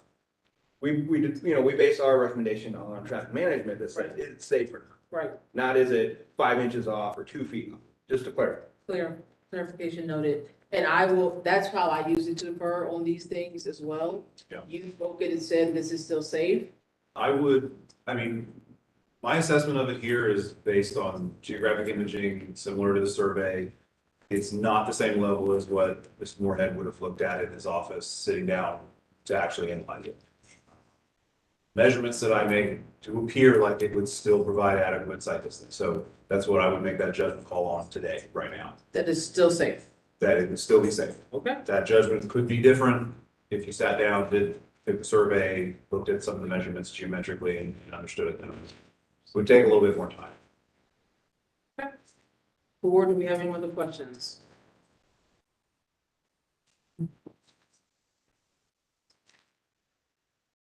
Hearing no. Well, so I think that Jamie makes a great point. But I can't ignore the fact that there was a vote conveyed that was unanimous against. And we have a neighbor, as I started with this, typically we have a neighbor come in and say, we support this, we've not had any issue. And I can only suppose that the neighbor has gone into the area commission or whatever their classification is and laid this case out. I think that, Jamie, you make a point, we hear it, is it safe? But we also have to consider how are we impacting the neighbor, right? And the feet matter in that case. You know, how many feet it is, their ability to navigate and maneuver. And what I'm hearing testimony about is somebody that can't fully use their driveway as it's intended. From their purview anyway. And from a safety standpoint, we hear these cases all the time. We usually can weigh in and say, yes, and we go along with it. In this case, we don't have a supportive neighbor, and we see that the distances are much different, significantly different than the application that's been made. And lastly, that, you know, there potentially was an awareness of this condition prior to the purchase.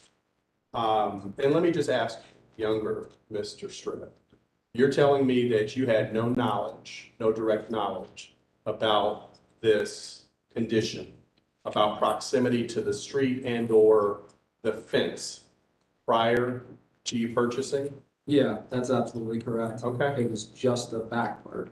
Okay. I have, you know, like I said, we could go through emails. I have a lot of them that are subsequent to that and address this and say, you know,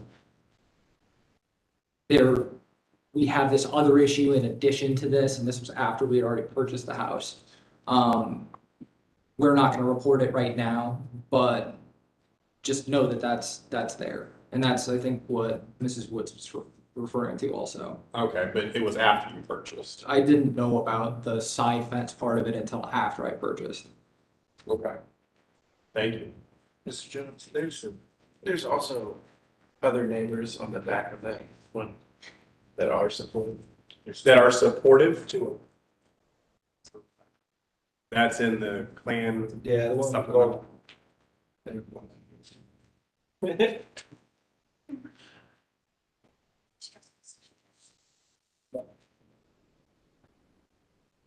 Thank you for that. But they can't be adjacent neighbors, I guess. Oh, this one, Susanna. Yeah. Oh, I didn't see that.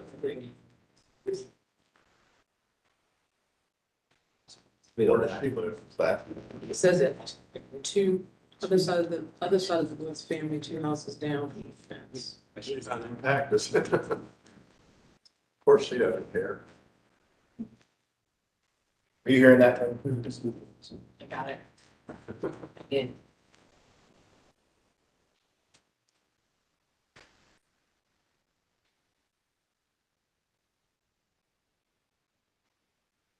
Can I see that? Oh. I can.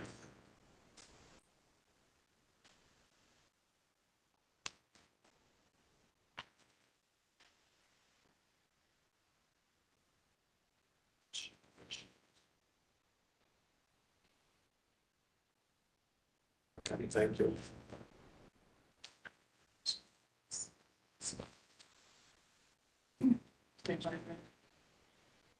Is everybody ready? Everything's, okay. We're ready for a question? I'll call the question. Question's been called, let's call the roll. Ms. Engelhoff? Yes. Mr. Jones? Yes. Mr. Waldeley? Yes. Chair Paul Bailey? Yes, variance granted. Thank you. Thank you. 2145 Earl Avenue.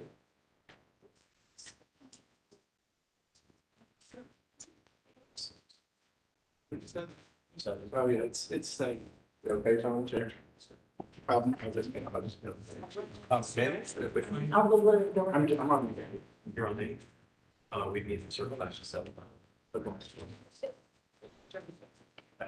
the, yeah, so they just. Right, I'm on seven. Yeah, we're on 7. Yeah, we should be on 7. It's. I would welcome you. 26. Told you to be quiet. Be quiet or I will. No. They're under us too. They knew.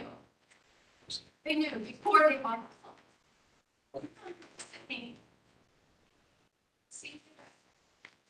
I'm sorry, I called the wrong case. So you guys 2670? 2145. Sorry, I. Really? Yeah. I'm sorry. One more. We signed already. Okay. I'm sorry, I called out of order. 2670 Indianola Avenue was next. Yeah, you have to go. Sorry. Well, I don't see anybody moving up for 2670 Indianola. Oh, he's here. He was here. So you're up. 2145 Earl Avenue. All right, quick, let's do this before they can. 2145 Earl Avenue is located on the south side of Earl Avenue, approximately 103 feet from feet west of Purdue Avenue. It is zoned R2 residential and is part of the Northeast Area Commission. The 0.18 acre site is developed with a single unit dwelling. Surrounding uses are primarily single unit dwellings. The applicant was cited for constructing a storage shed large enough to require a building permit. A variance is being requested to reduce the side yard setback of the dwelling from 5 feet to 0 feet. I'm sorry, that's for the shed, I'm sorry.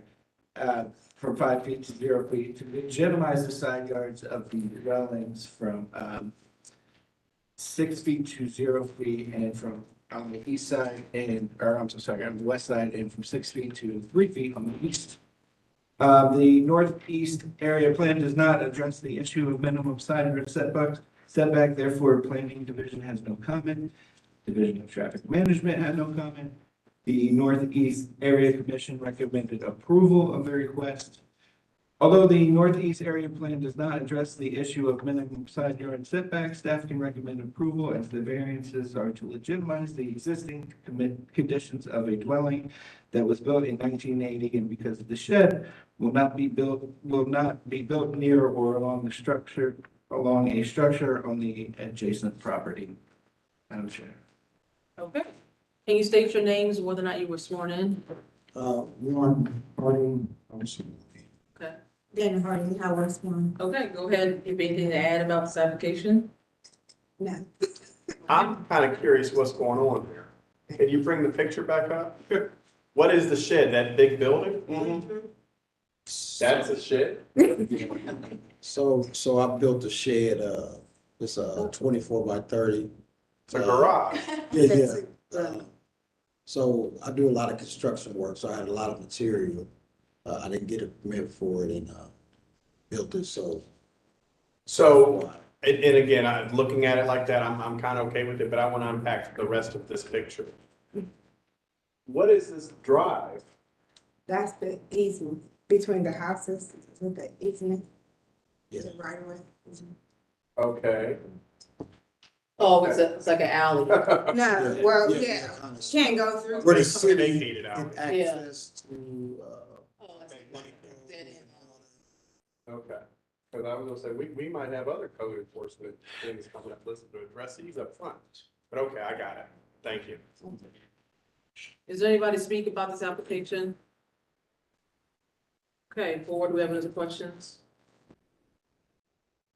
Call the question. Questions been called, please call the roll. Mr. Weatherly, Yes. Ms. Engelhoff, Yes. Mr. Jones, Yeah. Chair Palmer Bailey. Yes, variance granted. Thanks. 2670 Indianola Avenue.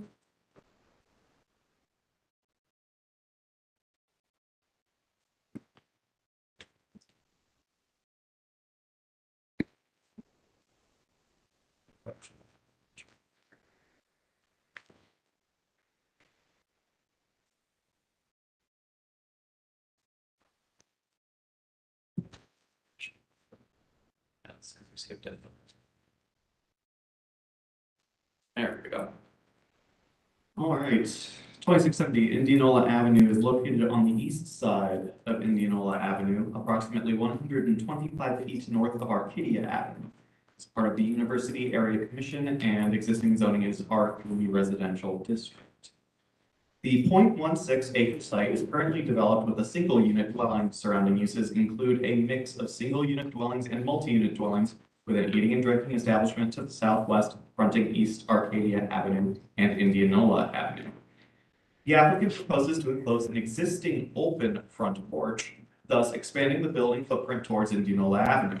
The applicant is therefore requesting a reduction of the building setback from 24.5 feet to 16.5 feet. The applicant is also requesting a variance to allow an opaque fence taller than 2.5 feet and shorter than 6 feet in a required yard, and a variance to reduce the minimum allowable rear yard area from 25% of the total lot area to 12%, both of which to legitimize existing conditions. The University District Plan recommends that the setback for residential buildings be between 10 and 30 feet, that the existing pattern of spacing between buildings should inform new construction, and that original architectural features should be maintained. As the proposal is consistent with these guidelines and the porch is not an original architectural feature, planning supports the proposal. Division of Traffic Management has no comments. At the time of writing this report, staff had not received a recommendation from the University Area Commission, but we have since received that recommendation. It was one for approval. It seems to be unanimous, and we can provide that if requested. City Department's recommendation is one of approval. Staff can recommend approval of these variances as the enclosed porch is architecturally similar to other buildings in the surrounding area, and the opaque fence is mitigated by the fact that it is not impacting clear vision on account of the steep grade on the lot leading up to the dwelling. Chairwoman. Can you state your name, whether you're sworn in? Yes, Jameson Wilcox, and I was sworn in. Okay, do you have anything to add to this application? You know, actually, I want to thank you, Dane, for doing a great job leading me through this. I don't have anything to add unless you'd like to ask any questions. I'll be happy to elaborate on anything. Does the board have any questions for the applicant? Is there anybody here to speak about this application? No. Questions been called? Please call the roll. Mr. Jones? Yes. Mr. Welding? Yes. Ms. Egelhoff? Yes. Chair Palmer Bailey? Yes. Variance granted. You got anxious on your first call. Thank you.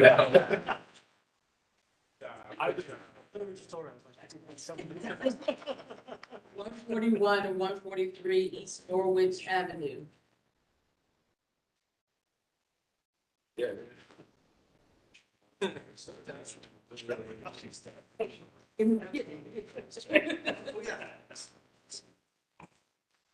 141-143 East Norwich is located on the south side of Norwich Avenue, approximately 70 feet west of Walnut Avenue.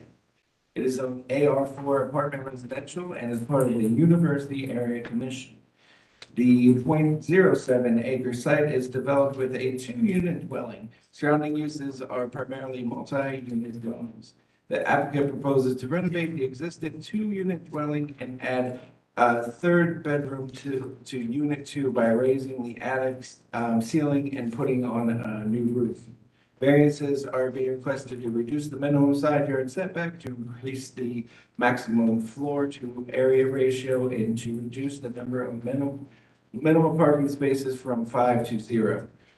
The University District Plan recommends front entrances including a porch or porch-like element that the shape of single and 2-unit residential buildings should be varied through the use of roofs, dormers, porches, and other projections, and that landscaping be provided in the setback. Lastly, the plan states that the parking be located to the rear of the structure, and where access to the rear of the structure is not possible, up to 50% of the parking may be located at the side of the principal building. That is from planning.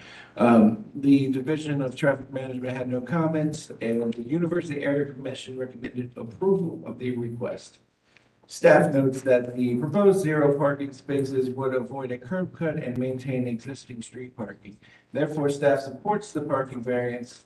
Staff can also recommend approval of the increased FAR in reduced side yard as the existing elevations of the structure will be approved and as the proposal is generally consistent with plan design guidelines.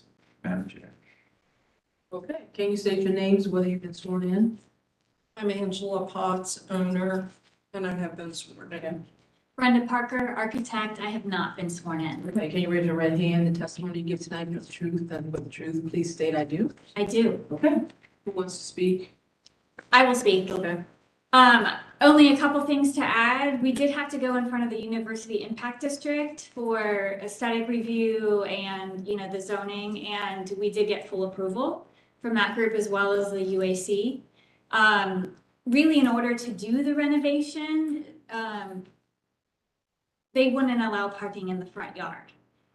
So they encouraged us just to use the street parking. So that's kind of where we landed with the parking. The side yard setback is an existing condition.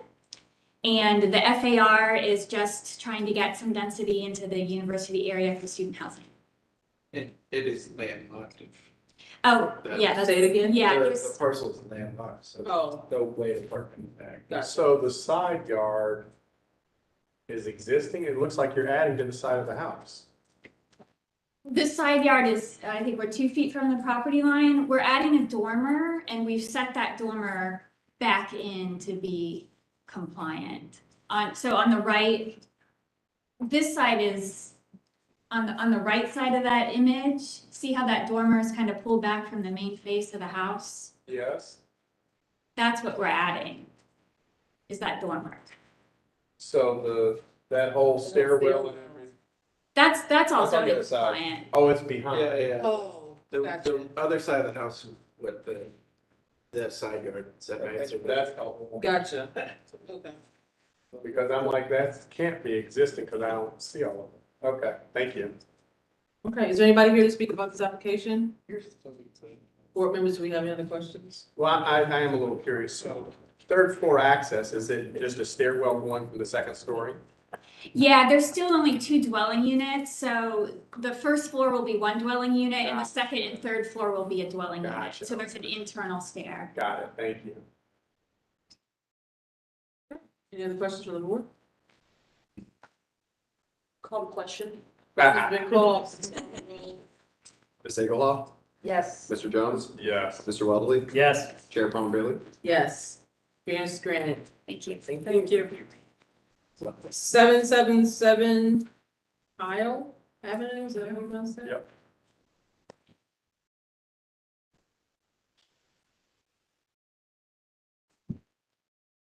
BZA 23-003, 777 Hale Avenue is located at the northeast corner of Hale Avenue and East Sycamore Street. It is zoned R2F residential district and located in the Columbus Southside Area Commission.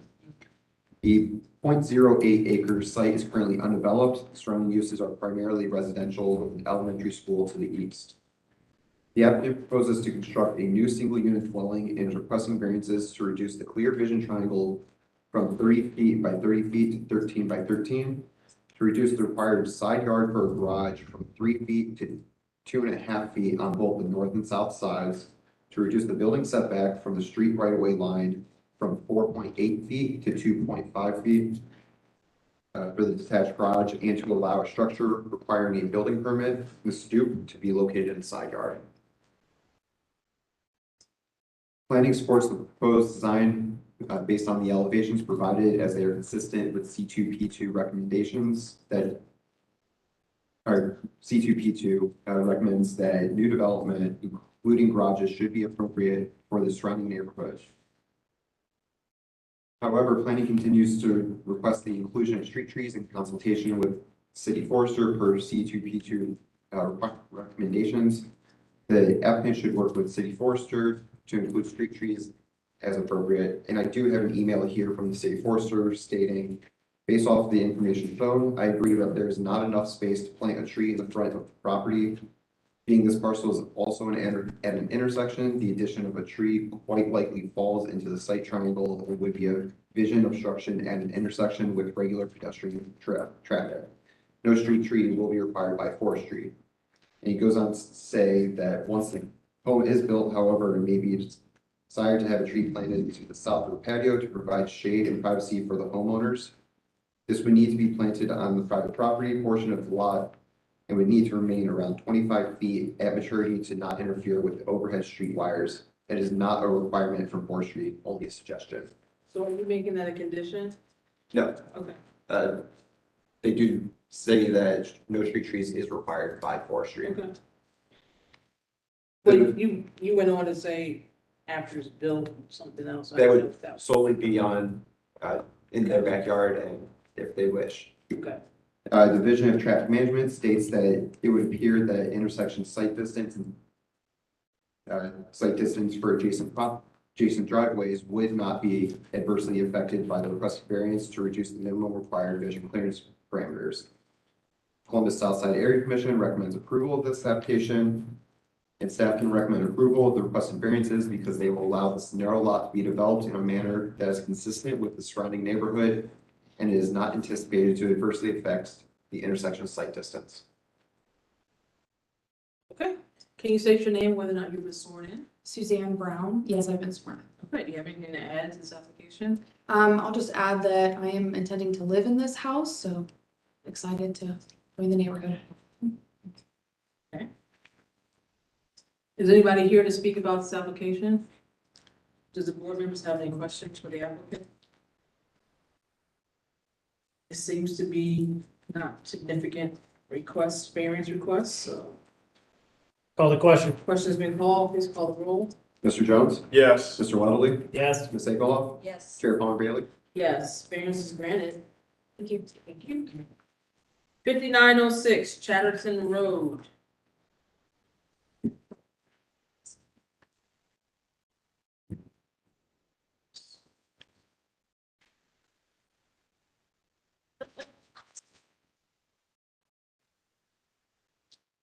Great. 5906 Chatterton Road, located on the north side of Chatterton Road, approximately 1,100 feet west of Bryce Road. It's part of the Greater Southeast Area Commission and existing zoning is AR-LD Apartment Residential District. The 7.815 acre site is currently undeveloped as part of an existing condominium complex. Surrounding uses include single unit dwellings to the west, undeveloped land to the north and south, and a mix of single unit dwellings, commercial buildings, and institutional uses such as a school and religious buildings to the east. The applicant proposes to construct 59 townhouses as an expansion to the existing condominium complex. The applicant is requesting a variance to allow these townhomes to front an existing private street in lieu of public road access. And this would be following in line with the existing condominiums as well. Planning is in full support of this proposal. The updated materials include a sidewalk on Chatterton Road and site landscaping that is consistent with C2P2 design guidelines. Staff continue to encourage incorporation of additional open space and landscaping throughout the site, consistent with the guidelines stressing open space be integrated into new developments and landscaping, enhancing buildings and providing aesthetic appeal, but do not condition support on these revisions. The Division of Traffic Management has no comments. South Linden Area Commission recommends approval of this application. City Department's recommendation thus is one of approval. Staff can recommend approval as the proposal expands an existing condominium complex with existing townhouses already fronting private streets. Since approving this variance will keep the addition in line with what is already constructed, staff recommends approval of this request. We do add, however, the condition that we hold the applicant to this stamped site plan in light of planning's comments about requiring that sidewalk and the landscaping of the site. Chairwoman. Okay, can you state your name, whether or not you've been sworn in? Yes, my name is Rebecca Mott with the Plains Law Firm, and I have been sworn in. Go ahead with your testimony. I just have a few points to clarify. If you take a look at this site plan, the red areas is the parcel in question. I know it's disjointed, The property that is already built as was an apartment complex has been converted to a condo complex. That's the surrounding parcels where the buildings, are outside of the red area. Our red area will actually be townhome development. They will not be part of the condominium. They will be regulated by an HOA. So there will be a condo association for the condo piece and an HOA for the fee simple townhome pieces that will be attached dwelling units in buildings that are either 2-story or 3-story. But they do share driveways and roads, not driveways, roadways. All of the roadways were constructed already for this entire development on all the parcels. So there's roads that are in vacant land. That's where we're building. The roads are existing, they're private. So that is our only variance, to have the 59 units that are townhome style development dwelling units to front on private streets rather than public streets. Gotcha, very well explained. Do we have anybody here that wants to speak about this application? Do we have any questions from the board? I just have a quick question for Sure. staff. If it's stamped, we don't have to condition it because the site plan is the site plan. What does the condition say? Well, there is no conditions, but there was the recommendation, but then they said there's no condition based off the to be stamped site plan. Right. Only they'll adhere to the landscaping. Okay. Right, it's mainly for the, yeah, it's mainly for the landscaping and the sidewalk that the planning wanted to see. And you guys are okay with the site plan as Absolutely. In fact, our application has been updated in all the materials to show that sidewalk on the site plan. That is the site plan I will sign and date for final materials, as well as we have submitted to staff the landscape plan, not only for the overall site, but for landscaping for each building. So all of that is part of the materials. We commit to all of that. I haven't heard the words be simple since law school. Oh. Property law. Oh, I remember. Will they have any common area, like they have another development? Yes, on the site plan, we have 4 reserve areas shown. It's the cross-hatched areas. They're kind of hard to see, but there's a little legend somewhere on my phone. Oh, this is the planting plan. The cross-hatched area is shown on the legend for reserve A, B, and C, and D. Down here in our table, we show how many acres are in each reserve area, and we exceed the open space requirements of them. Okay. No questions? I'll call the question. Question's been called. Please call the roll. Mr. Wellesley? Yes. Ms. Engelhoff? Yes. Mr. Jones? Yes. Chair Tom Bailey? Yes, variance granted. Thank you very much. Thank you. 1790 Cleveland Avenue.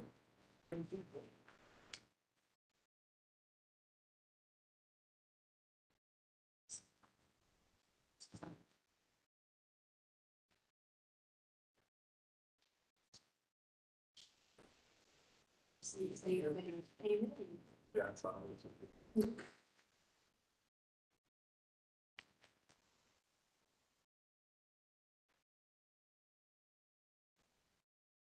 All right, 1790 Cleveland Avenue is located at the northeast corner of East 19th Avenue and Cleveland Avenue. It's part of the South End Linden Area Commission. Existing zoning is C3 Commercial District. The 0.47 acre site is developed with a religious building. Surrounding uses include similar religious buildings, commercial businesses, and single and multi-unit dwellings to the north and south fronting Cleveland Avenue, as well as single and multi-unit dwellings to the east and west. The applicant proposes to establish a child daycare within the existing religious building and is requesting a reduction of the required minimum parking spaces from 240 to the currently existing 5. 1790 Cleveland, and we're going to get into a bit of the site history here, and it's going to be a long one, so I'm just, everyone prepare for that. So 1790 Cleveland Avenue was previously the subject of BZA application 04310-00057. This was passed by the board on September 28, 2004. This case was brought by the previous owner of the church, Northside Church of God Incorporated, to expand the building to include a new worship space currently located at the south end of the building. The variances requested included a reduction in the minimum required parking spaces from what was then calculated to be 68 spaces down to 10 spaces. That variance was granted with the condition that the previous applicant will own and develop a parking lot directly across Cleveland Avenue with the remainder of all required parking, at that time 58 spaces. While Northside Church of God Incorporated still owns 3 parcels across the street from the church, they never fulfilled this condition of their board order. In February 2018, Northside Church of God, Inc., which is today operating under the name Fresh Start Worship Center Columbus Incorporated, sold the church on the east side of Cleveland Avenue to the current owner, in this case, BZA 23005, which is People with a Vision Ministry, but still maintain ownership of 3 undeveloped parcels on the west side of the street. So the previous owner still owns those 3 parcels that are highlighted in orange. But they did sell the church itself. And never put together the lot. And they never put together the lot. From what we can tell, because we were able to find a stamped site plan, we believe that the parking lot was going to be built on the parcels above what they currently own, and it would have also overlapped onto this parcel as well. But we checked back the aerial imagery back to 2004 and earlier. These 3 lot parcels have not changed in the entirety of that duration. So yeah, that previous owner is kind of left this situation for us all to deal with here.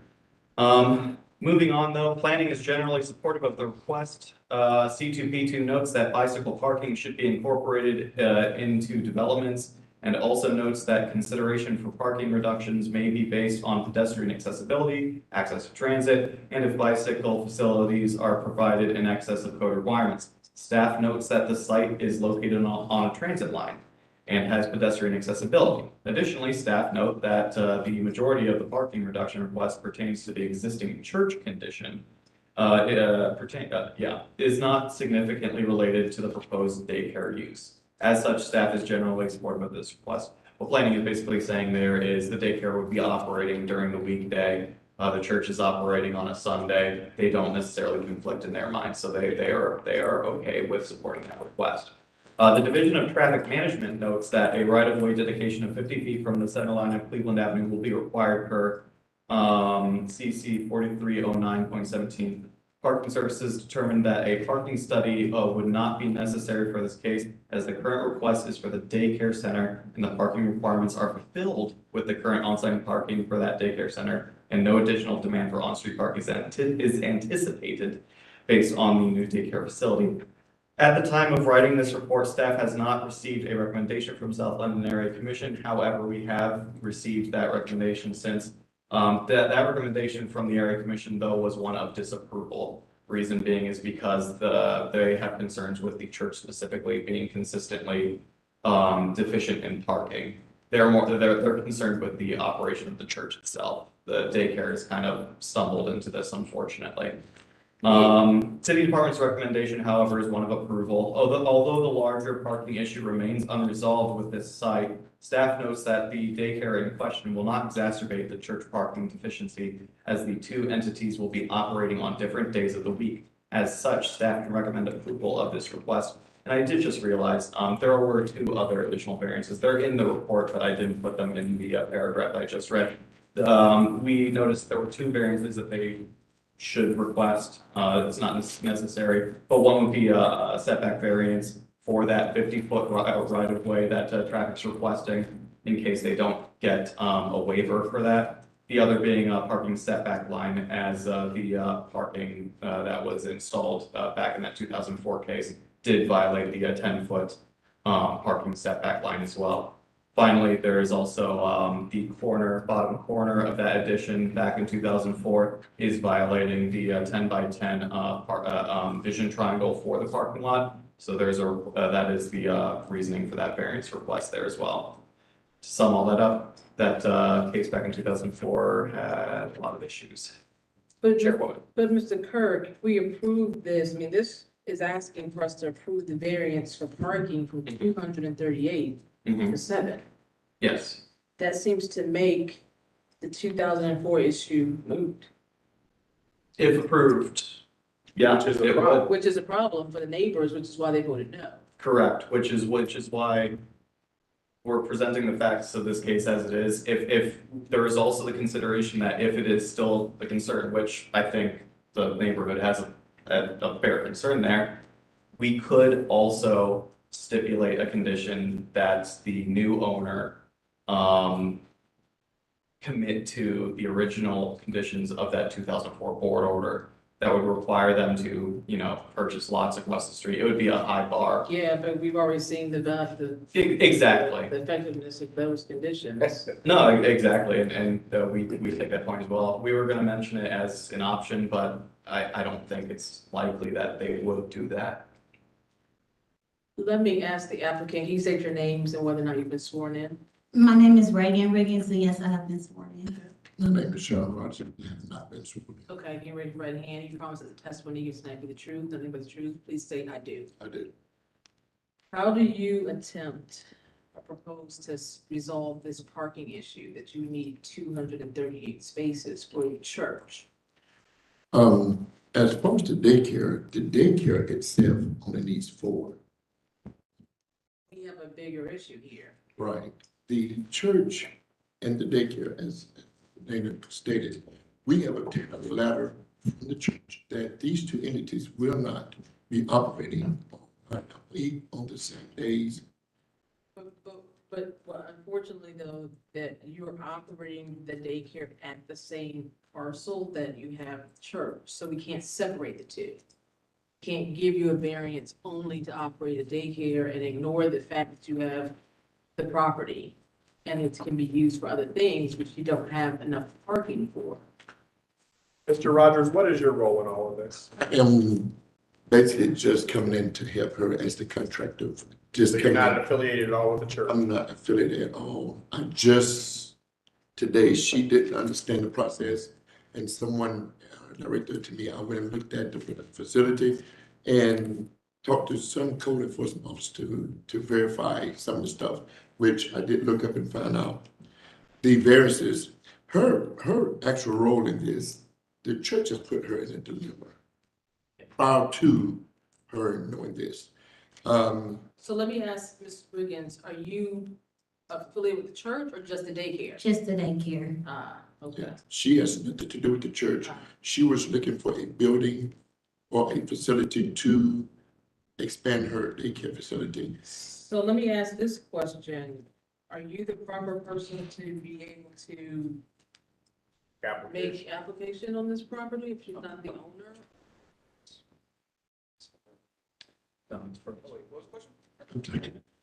So she's just here to talk about the daycare. She's has no affiliation with the church. Correct. But is she the proper person to be binding the church? I would say no. I would say no too. And you're right. Yeah. So. With the application date, Does she have a lease for a certain portion of the building? Yes. yes. And the owner is party to this application. They did. And that's all it's needed. Okay. Well, but I think But for you to tell them as a condition of our approval that they Right. have to purchase. something or- else, she can't. Yeah, we can't apply that Right. condition Yeah. for sure, but we could say no to her and she can go back and try to negotiate whatever her lease is or her agreement to say, I can't get this variance approved because of your inadequacies with parking. Right, yeah. Yeah, this seems like the church, I mean, do you understand what I'm saying about, you're asking for, and I get it, to operate something at their site. Yeah, because I don't pose any threat to the parking, I'm Right. only here to improve it. Right, but we don't give variances to business operations, we give variances to the land. Mm-hmm. So all that's happening on that land comes into our review when you're asking to make a change even to one part of the business. Yes. So we really need to be talking about the landowner in totality, because that landowner needs to be providing 238 spaces for all of their operations. I get that you only need 4, Mhm. but if we were to say yes, we're granting spaces on your operation, we have to be talking about the land. So her just using 1,600 square feet of it, you all looks at it as the whole entity instead of just the area she's using. Correct. Okay, We don't have a choice. I understand. Right. So, I mean, I don't know what position you're in to have that conversation with the church, like, hey, church, you gotta get your house in order. The church sees it as they've been here, you know, we haven't disrupted any of the neighbors, you know. But maybe they have, and we haven't heard from that, from Yeah. Linden. And so, but see, the thing is, the church could come in and answer the question that I asked at the beginning, which was, how do you plan to solve your need for parking? You can't answer that, but maybe the church can say, okay, well, we're gonna get leases from next door and have parking all these other places that are, you know, congruent, like, that's a question that you're not gonna be able to answer, but we would need to have answers to those questions before we allow this variance of parking. Madam Chair, you can, well, I would recommend potentially tabling this for this month, going back to the church, having the discussion of what you've just now heard and realized, and then coming back and saying, thank you. We fixed it. Yeah, because any business, not just you, any other daycare provider that they're wanting to do that would have the same issue. Yeah. So I don't want you to feel like they'll cut you out of the deal Right. and then go with somebody else. They wouldn't be able to do that either. Yeah. It would be the same issue. They have to come to us and ask, and we would be saying the same thing. If y'all would table it and give us a chance to go back to them, we greatly appreciate it. Do you not want us to hear the, I'd like to hear the testimony of South Linden, and not to say we're not gonna consider that, Yes, sir. but I think you need feedback Yes, sir. to go back to the church, because it sounds like you're saying, oh, they're saying there's no problem, but clearly there is. There is. okay? So are there people that want to speak to this? Can you come forward? Well, I'm Peg Williams, I'm the zoning chair for the South Linden Area Commission, and you've expressed exactly what our concern was. And looking at records, we believe that they do have a relationship with North Side. Because when you do a quick research, internet search, North Side and the church are still tied with the same address. So we're thinking it's possible to pursue North Side and hold them to be accountable to fulfill their promise. Yeah. Fulfill their promise, because we really feel for her. And this is what we shared at our committee level and with our area commission. We really felt for her that she came into a situation that she should not have been placed. Right. And so we have this opportunity to correct the error. And so we want to hold the North Side Church accountable to keeping their promise. Okay. We take seriously the idea that, a previous applicant from 2004 has been operating that church in violation of a board order for what, over a decade before they sold it? 2004? 2004 was the original case, 19 years, almost 2 decades, yeah. Yeah, none of us were even here. Yeah. Okay, so the applicant is requesting a tabling. I move that we table this matter to the next available hearing date. I'll second. Yeah. Moved and seconded, please call the roll. Ms. Egelhoff? Yes. Mr. Jones? Yes. Mr. Weatherly? Yes. Chair Paul Bailey? Yes. Sorry. Tabled. You can work with the city on when, when that could be. It doesn't have to be next month. It's up to you on your timing. But make sure that you've gone and gotten answers from the church. Don't just schedule another. Yes. Yeah. And bring the church to Bring them back. We'll talk to you. 1172 Trentwood Road. Absent. 1172 Trentwood Road. Oh. Are you? That's you? Yeah, Okay. I didn't hear you. Oh. Jamie was pleased. It's 60. All right,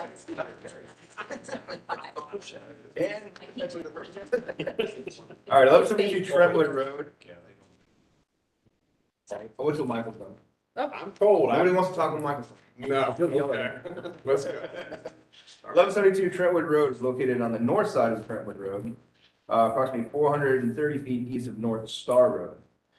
It's not within any area commission or neighborhood group, but it's zoned SR residential. 0.22 acre site is developed with a 1,404 square foot single unit dwelling in a residential neighborhood. Surrounding uses are single unit residential dwellings. The applicant proposes to construct a 225 square foot, one-story room addition to the rear of the existing dwelling and requests a variance to reduce the rear yard from 25% to 20%. The Olentangy West area plan recommends or states that housing additions should be compatible with adjacent nearby housing designs and measured in terms of similar height, width, and setbacks, which is mostly consistent with this proposal. Division of Traffic Management has no comments, and staff can recommend approval as the proposal is consistent with the Olentangy West area plan guidelines. We're not asking for any conditions. Okay. Can you say your name, whether or not you've been sworn in? My name's Randy McNeil, and I have been sworn. Okay, anything to add to this application? No, I wrote a whole thing. I thought I was gonna have to. No, I don't have anything else to add. Okay, I don't see this as a significant, request. Is there anybody here to speak about this application? Okay, if there's no more questions from the board. I'll do. Question's been called, please call the roll. Mr. Jones? Yes. Mr. Waddley? Yes. Ms. Egelhoff? Yes. Mayor Von Bailey? Yes, variance granted. Thank you. Now she's in. Thank you. That's a look at 726 Long Road. I think that's the one that was tabled. Yeah, that was tabled. I'm sorry to say that there's another clock is an hour. Yes, we did. Okay. I did. Everyone is very I saw that at 4 or 5 o'clock. I figured that's why she started. It's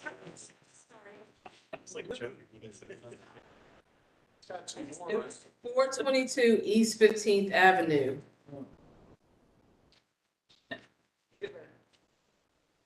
You haven't been here when we've been here till 12 o'clock. That's true. No, it won't happen. Never again. I heard about it. No. BZA 23-11 for 42 or 422 East 15th Avenue. It's located on the north side of East 15th Avenue, approximately 600 feet east, North 4th Street. It's zoned R4 and is located in the University Area Commission. The 0.07 acre site is currently developed with a single unit dwelling that has been damaged by a fire. The surrounding uses are all residential with a mix of multi and single unit dwellings. This site is within the University District's zoning overlay. The applicant is requesting to repair and renovate the existing structure and is requesting a variance to increase the floor area ratio from 0.4 to 0.447. Planning states that they support the proposed variance. The University District Plan recommends this site for lower intensity residential uses, which calls for placing priority on the preservation of existing contributing buildings, maximum floor area ratio of 0.4, height limit of 35 feet, and maximum of 8 parking spaces, which can be double stacked, and minimum of 12% landscaped open space behind the principal structure. Although the floor area ratio is slightly in excess of the plan recommendation, staff notes that this is an existing condition and is therefore supportive. Planning does encourage that the existing contributing accessory structure remain and not be demolished, consistent with plan recommendations. Plan also recommends that building materials provide visual interest and texture to a building, that landscaping be provided in the front setback, that street trees be provided, that new windows fit the entire original masonry opening, and that the distinctive architectural elements of the original contributing buildings should influence the design and articulation of the new construction. As the proposal works to conform to the site's existing condition, planning supports the proposal. Planning does encourage that the existing contributing accessory structure remain and recommends that the applicant include a shade tree in the front setback or a street tree in consultation with the city forester. All comments from the Division of Traffic Management have been addressed, and the University Area Commission recommends approval of this application. Staff can recommend approval of the requested variance because it is negligible and will not change the character of the property or the neighborhood as a whole. Can you state your names, whether you've been sworn in? Dustin Mondrak with Lawn Street Studio and Middle Architects. Yes, I have been sworn in. Yeah. Michael Linsker, the owner of the property. Okay. Who wants to speak? I can speak. Not a lot extra to add, Mr. Smedley. I know you guys have had a long evening, and thank you for all your time. Fire damage, we're intending to put it back for the most part as is. There was an existing finished third floor that the city did not have on their record. And when we proposed to finish the third floor, they said, well, since we don't have this on our record, this exceeds the maximum allowable floor area ratio, so you do need to get a variance for that. So that's why we're here. Okay. Essentially to put back an existing non-conforming condition. Okay. Anybody here to speak about this application? Does the board have any other questions? Madam Chair, I have a question to staff. Do you have an updated recommendation from the University Area Commission? Did you ever receive that? Yes, we got that in the mail today, and I did receive a picture of it earlier in the week. Yes. Okay. It was 15-0. Okay, thank you. That's all I had. Okay. I'll call the question. Question's been called. Please call the roll. Mr. Wellesley? Yes. Ms. Egelhoff? Yes. Mr. Jones? Yeah. Chair Paul Bailey? Yes, variance granted. Thank you for your time this evening. And 451 Linwood Avenue.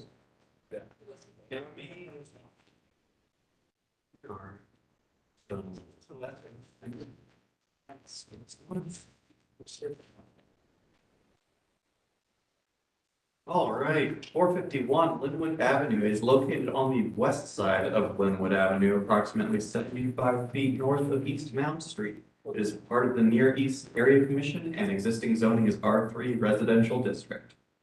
The 0.05 acre site is currently in the process of being developed with a single unit dwelling, and surrounding uses include single unit and multi-unit dwellings to the north, south, east, and west, as well as a mix of occupied and vacant single unit dwelling, multi-unit dwellings, and commercial businesses fronting East Main Street to the north.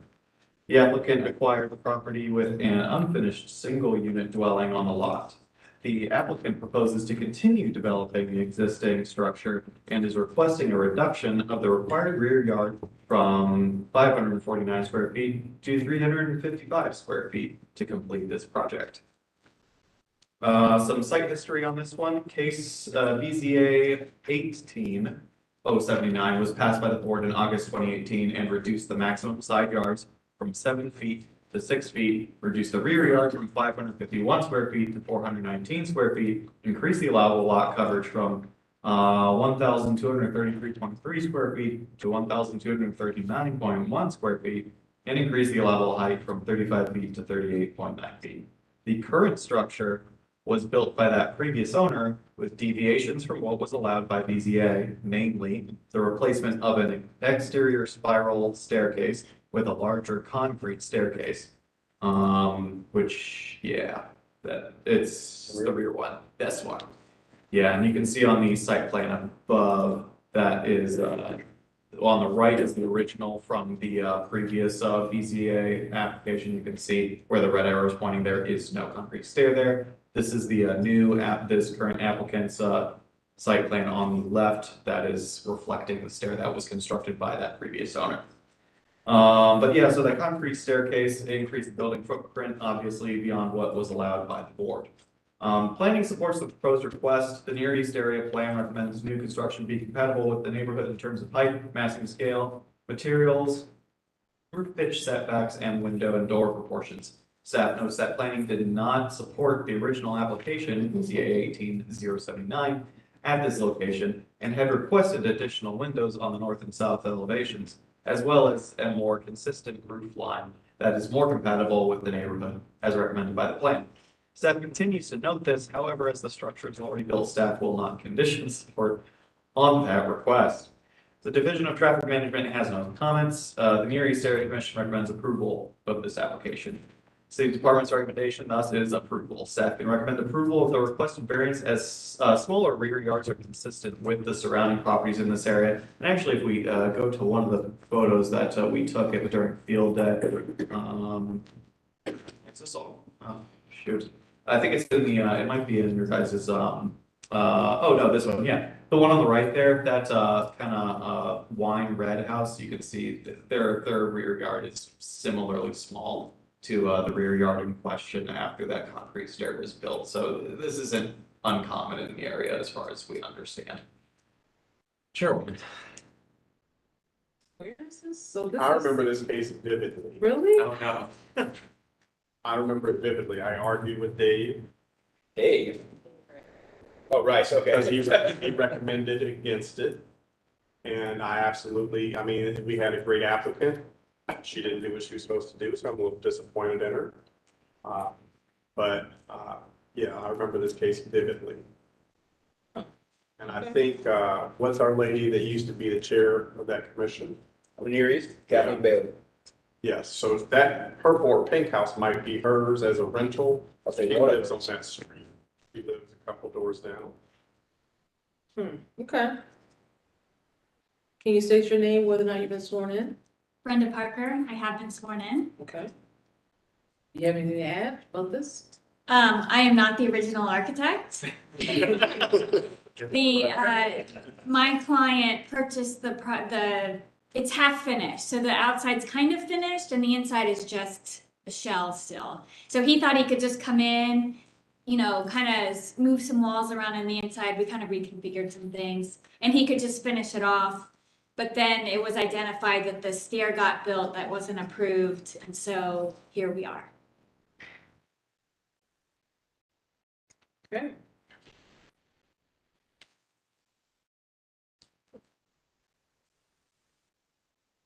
Kevin, do you recognize this utility pole? Did you guys move it? Say again? Did you move it? Move what? The utility pole? The utility pole, I'm sorry, I thought you were, I was thinking something different there. But the utility pole is, yeah, that's all very interesting. Originally, this was a reloaded garage. Then somebody moved the utility pole and put a curb cut in and you guys didn't approve it. We did not know. It was actually from. That has no bearing on today, I'm just pointing out. Yeah, there's no bearing. Yes, from the director's office, it was not approved for. Right.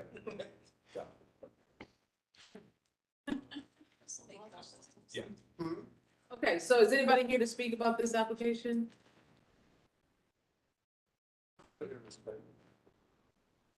I don't know what to say about this. This is. I mean, it's existing. Yeah, it's existing. Yeah. We just say yes.